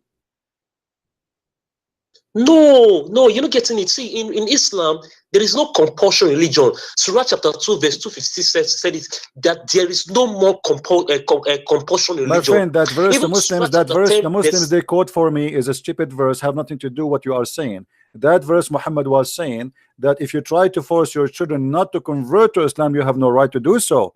But you cannot. Okay. This is not about the Muslims. You cannot force somebody to convert to Islam. It's the opposite. You cannot force Okay. someone not to convert to Islam. In Islam, let me ask you. Okay. According to Islam, if a person he leave Islam, what is the punishment? punishment if you leave Islam. Hmm. I cannot say the way the Quran gave a punishment for leaving Islam. But what may I know now from the Quran? I don't know if you're with me. Hello? I hear you. Go ahead. What is the Good. Now, punishment? What is the punishment, if you my check friend? Surah chapter What 10, is the verse punishment? 99. Let us not go around the bushes. What is the punishment Now, I for want to tell leaving? you about that What tolerance. is the Now, you're punishment, saying, my friend? What is the punishment? You're saying that they force people to become Muslims. My friend, what is the Now, punishment for leaving Islam? My friend, let us answer the question first. What is the punishment for leaving Islam? From the Quran. Give me anywhere. According to you as a Muslim, what is the punishment for? See, God, it's only God that decides on who is going to believe or not, and the final judgment for the person. Because Surah chapter 10, verse 99 said, I don't hear you. You see, he will not give an answer. How you say to me? How you say to me in Islam there's no terror? And Islam there's no. I'm trying to answer. Listen. I am asking you a very simple question. What is the penalty according to Islam? You as a Muslim, according to your understanding, what is the penalty of leaving Islam? The punishment is in the hands of God. It is God who will decide what to do with the person. The punishment is punishment of God? Because it's not a man. A man cannot decide. Whosoever that is telling you that you have to maybe flog the person or denounce the person or take away the properties of the person, that the person is right. I'm not getting your answer. What is the punishment? What is the punishment? Okay, what is the punishment if I leave Islam according to Islam? According to the Quran, it is God that will decide for whosoever leaves Islam. It's God who decides who will leave Islam. Yeah, no, it's God who will decide the punishments for whosoever. Where is the verse that says Allah will decide the punishment? Can you show it to me? Okay, let me read a particular verse from Surah 10, verse 99. It says, "And had your Lord willed, those on earth would have believed, all of them together. So will you then compel mankind until they become believers?" Okay. It is not for any person to believe except by the leave of Allah. Okay. Let me show you from the Quran. Let me show you from the Quran that you are ignorant about your religion. The Quran says clearly that if you want them to stay, the way for you to stay as a life is to convert to Islam and to do the prayer. Read with me the Quran. Chapter 9, verse number 11. Do you see it? But if they repent and establish the worship and pay the zakat, the translation here is false, then don't kill them, and they are your brothers in religion. So what is the condition not to kill them? If they convert and they do you hear me? Hello? Abdul, are you there?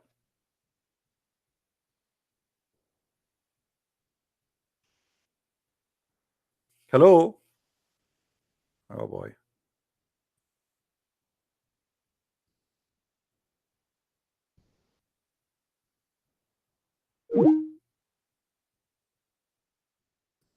Let us call him again.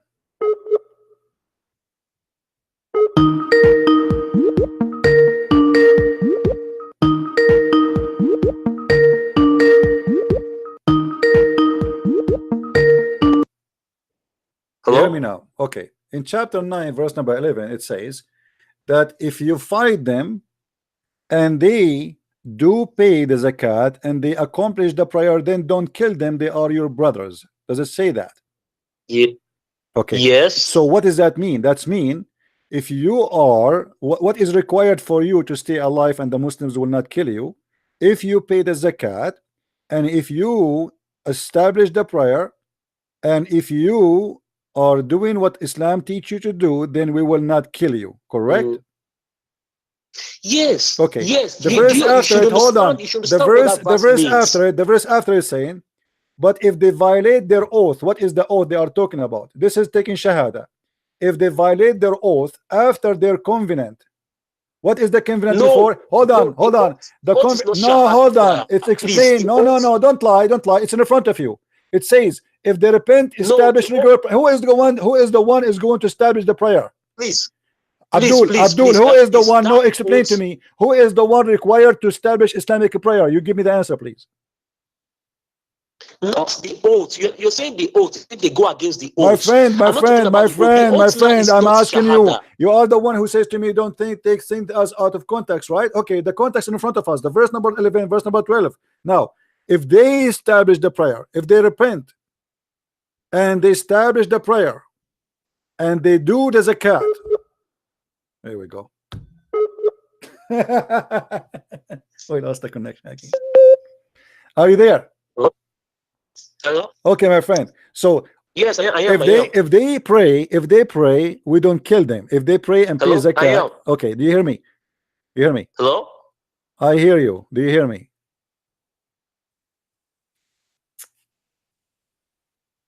Hello? I hear you. Do you hear me? Oh boy. Are you there? Hello? I hear you. The network is breaking. No problem. Hello? Do you hear me now? Hello? Hello? Do you hear me now? Yeah, I can hear you. I can hear you now. As you see in verse number 11, it says that if they pray to Allah and establish the regular prayer. Surah chapter what? Surah chapter what? Chapter 9, verse number 11. So if they establish the prayer and they practice the zakat, they pay the zakat, and they practice the faith as Allah taught, then don't kill them. They are your brothers in religion. But if they violate their oath, what is the violate of their oath? They don't practice no more. They don't pray no more. They don't pay the zakat. Then we kill them. Okay. Look at verse 13 of the same chapter you're reading from. Are you seeing verse 13? They said, will you not fight a people who have violated their oaths and intended to expel the messenger? Yeah, because they left Islam. Because they left Islam. Yeah, they left Islam. That's what I'm saying. They are Muslims. They are Muslims, and now they establish what he's saying for you. Those who don't want to practice Islam, we kill them. Those, if they it says in front of you. Okay, why you? Okay, hold on. So if a person he's against Allah, and he practiced the salah, and he practiced the zakah, and he convert to Islam, you will not kill him, correct? Yes. Now, do you know why? Okay. Do you know why? But then it says no. But then it says, listen. What is the verse after it saying? If they became kuffar, does it say the word kuffar there? Here we go again.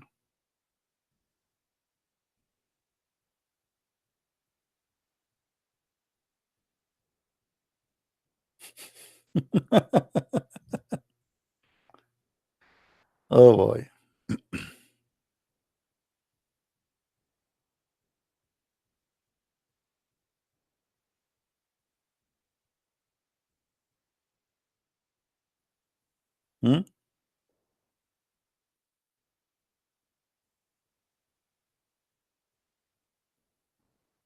That's endless. I think I'm wasting my time here. Take care, my friend. Take care. You see, and this is why they say I don't believe in the hadith in order to avoid the stupidity which is going to get them busted. So I don't believe in the hadith, and this is the only way they think they can get away with this, but you cannot. You cannot.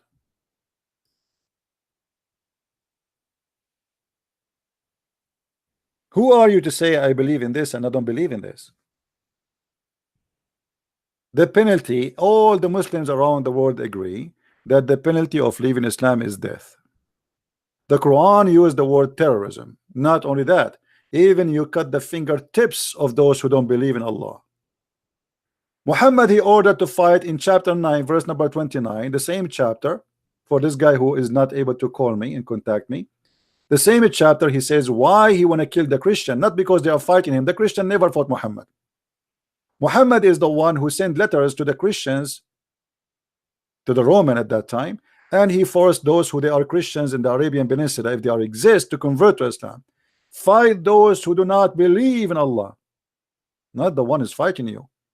The one was fighting him according to Muslim books and even the Quran, it was the Mushrikeen.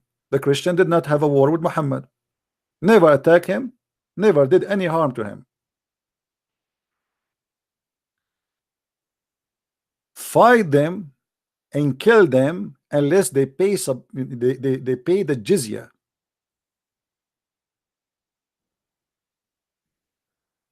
So they lie to you and they say, we fight you only because you kicked us from our land. Well, did the Ethiopian kick you out from your land? Did the Roman kick you out from your land?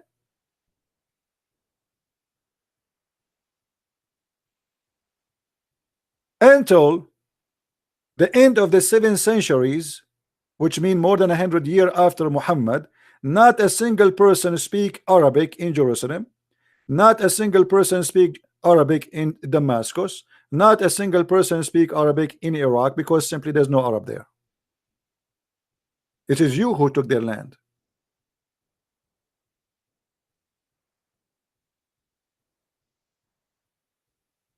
Muhammad, he sent the 3 letters to 3 kings saying convert or else.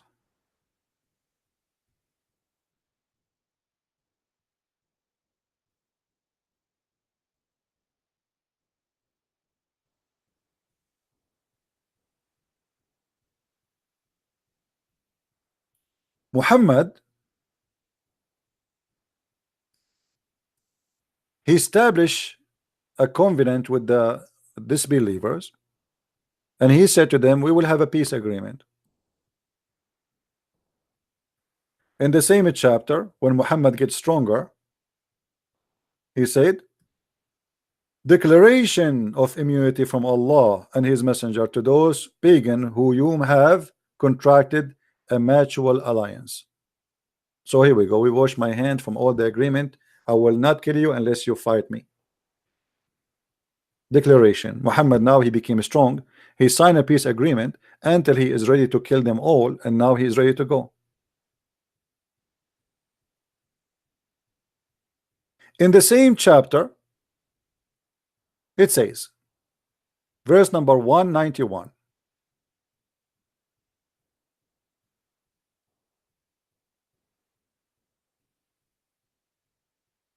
actually in verse number chapter 2, not same chapter. Let us go. This chapter is very long, very funny, disgusting at the same time. So you will see here Muhammad saying the following.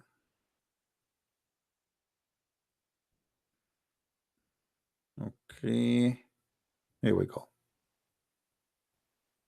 Fight for the cause of Allah who fight with you or fight you. But who is the one who fight you? Christian Prince now is in war with Allah, kill him. According to Islam, anyone who don't accept Islam is in war with Allah. You see, the Muslim, they try to fool you, says fight those who fight you, but what they will not tell you, that the second you refuse Islam, you are in war with Allah. Muhammad, he said that the land is, there's 3 lands. There's a land of Islam, which under the Sharia law, and there's a land of, which is a land of peace, and there's a land of war, which is not under the Sharia law. As simple as that. And then the land number 3, it is occupied by Muslim, but they don't practice Sharia law. They call it the land of fitna. So anyone don't believe in Islam, he's your enemy. This is why the Quran in chapter 9 verse number 23, it says, take not your fathers and your brothers as a friends. Now here in number 90, 190 and 91, it says, slay them wherever you catch them. And then it says, but if they cease, forgive them. How we forgive them? Is that because Muhammad being nice? No. Fight them until there is only one Islam.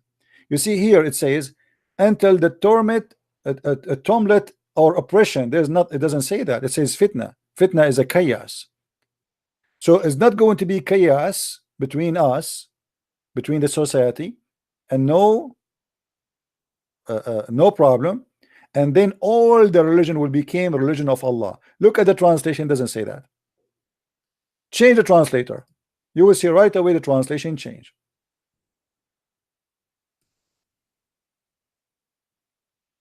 Let us see someone else. Or let us see. I don't know. All of them, they are funny. Ahmed Raza Khan. Let us see. This is new. And fight them until there's no mischief remains. That's better translation. Mischief. What mischief meant? It's not to accept Islam. And only Allah is worshipped. So do you see what the mischief is? When they say to you, we fight only those who fight us, fighting them is not to accept Allah. This is why this Abdul, he tried to run away from what Muhammad said. I've been ordered to fight and kill all mankind until they accept Islam.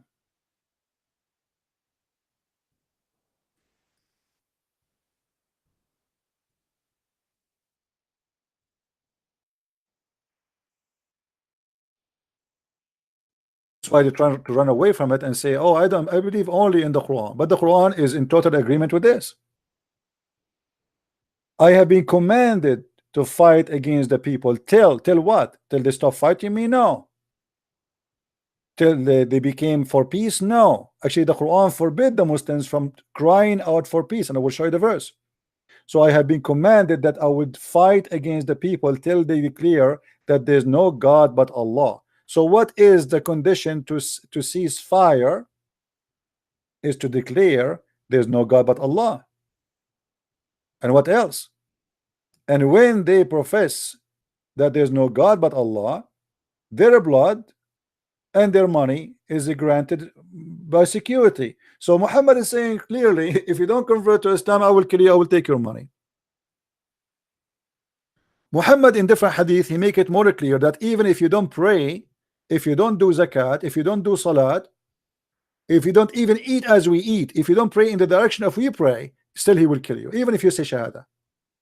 I have been ordered to kill, not to fight. By the way, here the word qatala mean fight, to kill the people till they say none the right have to worship but Allah.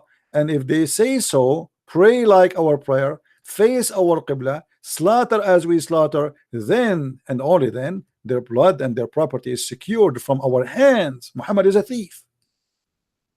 So if you want your blood and your property to be secured from Muhammad, from taking it and killing you or raping your wife, convert to Islam and pray as he pray and he slaughter as he slaughter, and that's it.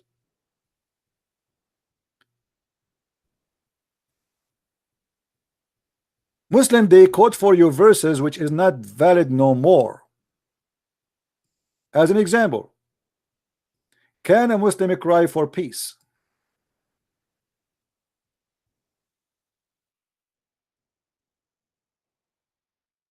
Absolutely not.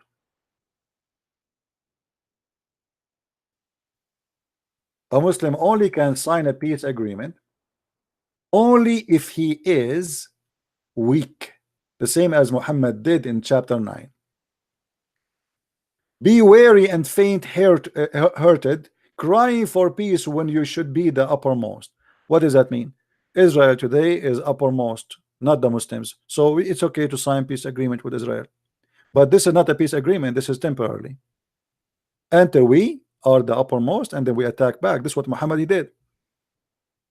So the Muslim, what they try to do, they quote for you verses which is abrogated, not to be followed, where Muhammad as a warmonger, he used as a stages to accomplish his kingdom. So when he was weak, he have no problem to sign peace agreement. Fight not those who don't fight you, because you don't want to tell the people, I'm not going to fight all of you. And then he said, fight all mankind until they say there's no God but Allah. So the agenda of Muhammad come in stages, and all the Muslims agree in that. In the beginning, Muhammad actually was not violence because he was weak. He cannot be violence. They will kill him in 2 seconds. But Muhammad, after he got the warrior as-Sa'aliq simply are the outlaw. You see, if you go in the hadith, we search for word Sa'aliq.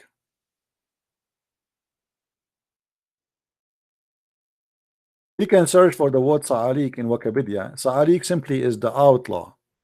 People who commit murder in order their tribes to avoid the penalty, which mean because Arab they seek revenge. If you kill one of our tribe, we will not let it go until you give us the guy, or we will kill someone from you. So if somebody is a murderer or a rapist, like this, see from your tribe, somebody he raped somebody from my tribe. So what we do now? You have to give me that guy so we can kill him. If you don't do that, then we will kidnap a woman from yours and we will rape her. This is what they do. So in order to avoid such a thing, they kick out their son who commit that crime, who is a murderer or a rapist, and they announce that this person have nothing to do with our tribe no more, and his blood is for free. You want to get him, go get him. We wash our hands, so you have no revenge with us. Those are the ones who join Islam with Muhammad, a bunch of criminals. And look what it says in Arabic, and I change any Muslim to say I am lying. أبشروا يا معشر صعاليك المهاجرين. صعاليك المهاجرين. Sa'aliq is the criminals. Muhammad, he have nothing but the criminals who follow him. And Muhammad, he sent a letter to the Sa'aliq saying to them, for now you fight for no reason except money, but if you join me, you fight for Allah and money, because you will get your reward. What is the reward? Well, the same, but now you became a hero because you are fighting for God. So you are a criminal, join me. And look how the Muslim translate the Sa'aliq. They translate it as the poor immigrants. They are not poor and they are not immigrant.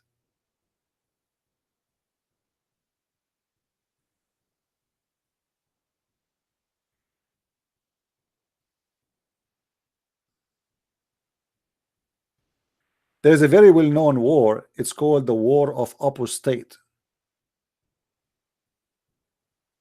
The War of Apostate, and I changed any Muslim to say to me that Abu Bakr was an idiot and he is not a good Muslim too.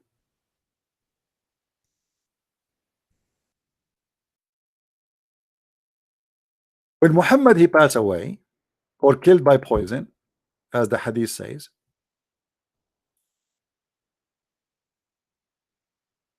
many people stop paying zakat and stop praying to Allah, and they don't want to be Muslims because simply they've been forced to convert to Islam.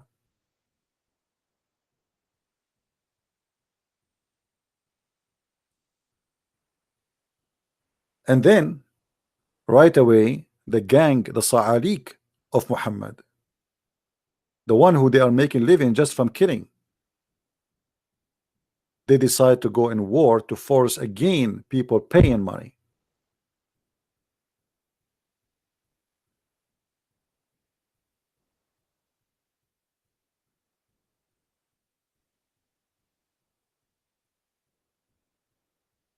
And a Muslim like this guy from Nigeria who do not know how to read 2 Arabic words together, he's trying to say to us, oh no, Islam does not teach that.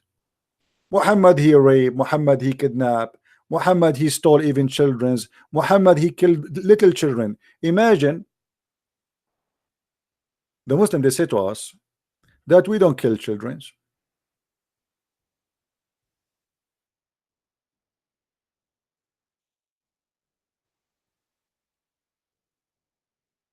That's a big fat lie. This is a Jew. He been forced into Islam, speaking about what happened to him. He is from Bani Qurayza. I was among the captives of Bani Qurayza. They, the companions, examine us and those who had begun to grow hair in their pubic area were killed. Doesn't mean you are just 9 years old. You know, I told you, Middle Eastern, we are hairy. Since early age, you have a hair on your body. So if you are 9 or 8 years old and you have some hair there, they kill you.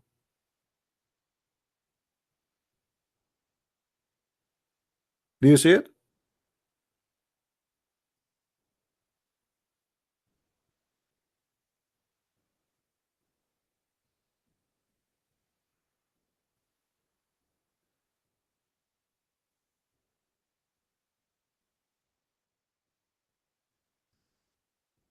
And this is terrorism. Okay, now they are not fighting you. You see that they see the lie. They say to us that, oh, we fight only those who fight us. Okay, now those are your prisoners. Even the Quran says that take no prisoner, kill them all. Take no prisoners.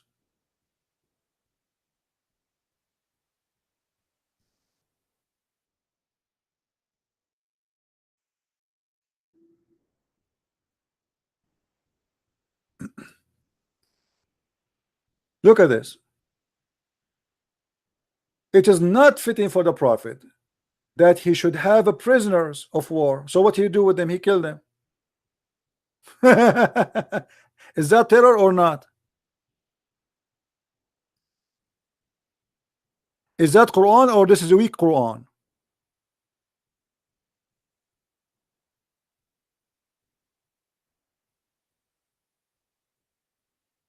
What do you mean kill the prisoners?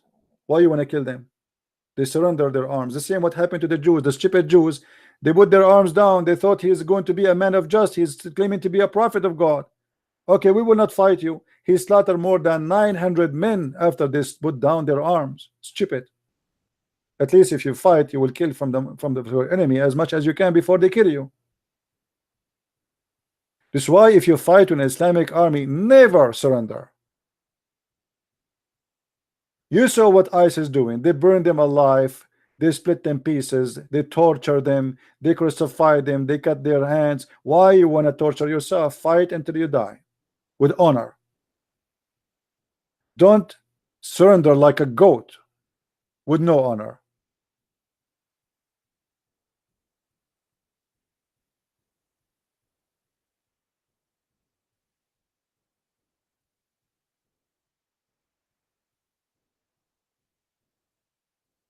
As you see, it's not fitting for a prophet to take prisoners. So what do we do them? Kill them.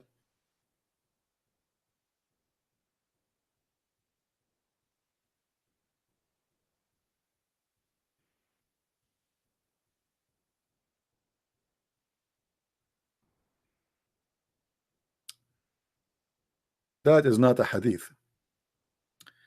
And this is again about apostasy, but we did not go there because this guy he hung up. We did not reach that point. You see, when you want to get a Muslim busted, you have to go step by step, right? But anyway, if you go to chapter 18,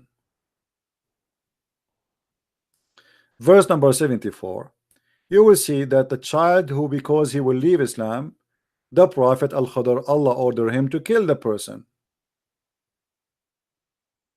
But he is a boy. This is apostasy.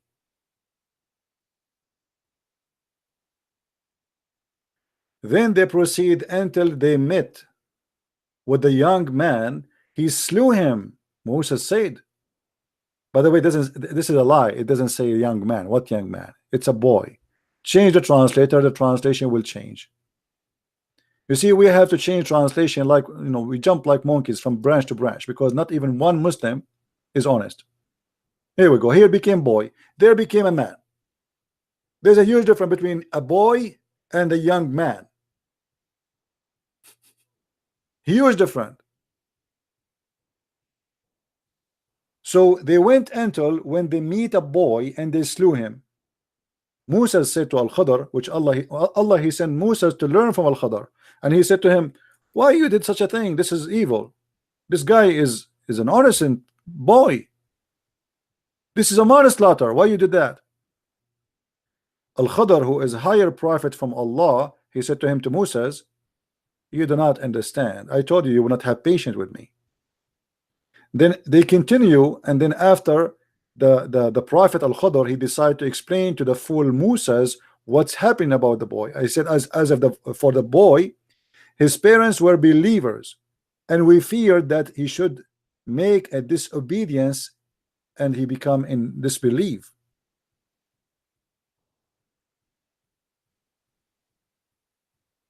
You will notice here the word kufr is taken off. It says wa kufran. He will become a kafir. Change the translation again. We have to change the translation every what you can do. Let us go. Let us see this guy Maududi. Doody. As for the boy, his parents were people of faith, and we feared that lest he should plague them with transgression and disbelief. And here the funny, the boy did not even leave Islam yet he been slaughtered, and he's a boy.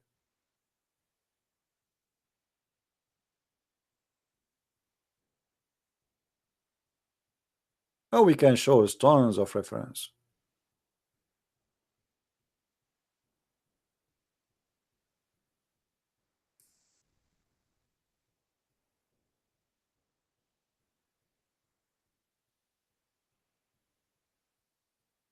And since when you want to kill a child because you fear that one day he will leave Islam?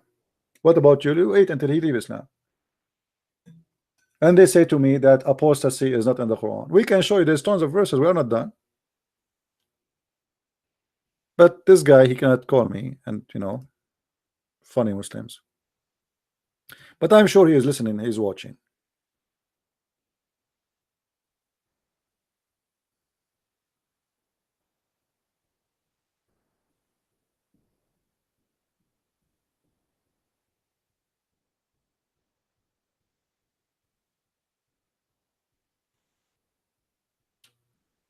Do we have any Muslim here?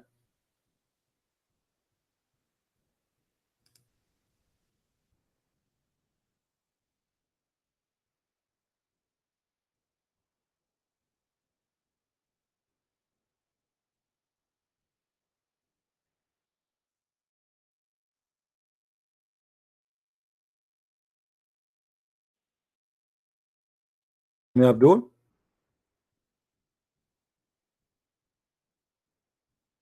All right, guys, I think we are done for today.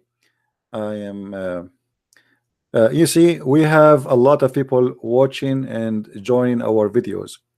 Like right now we have 700. We like sometime we have 1,000, more than 1,000, 1,200. If every one of you do a like by a few hours from now we have a couple of thousands.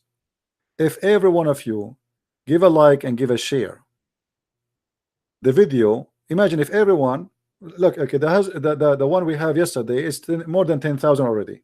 Okay, if from the 10,000 only 1,000 people they share,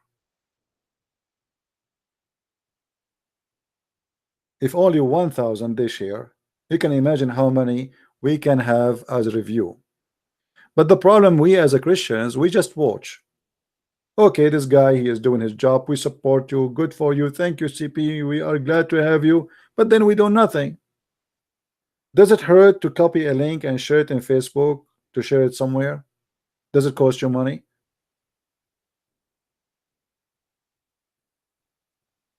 Is it hard? Does it cost you time? If a Muslim make a video, stupid video, you will see how the Muslim, they will give him 100,000 view like in less than a month.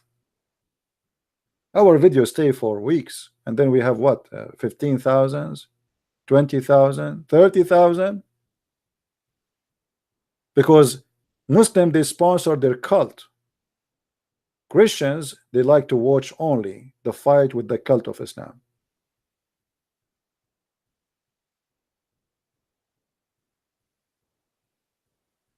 So each time, please, when you see our videos, not only my videos, anyone who is fighting this cult, make it as a habit. Do something, be part of the fight, and cost you no money. You don't use your voice. You don't spend your time, your eyes hurt. Like, no, my eyes really are burning. Yesterday I finished, my eyes was hurting me for an hour. They are dry, they are hurting. I cannot even look at the TV. You're just copy the link and share it. What you will lose? And by doing that, maybe you can change the life of somebody, get the blessing of the Lord. Bring somebody out of the cult of Islam, show the truth.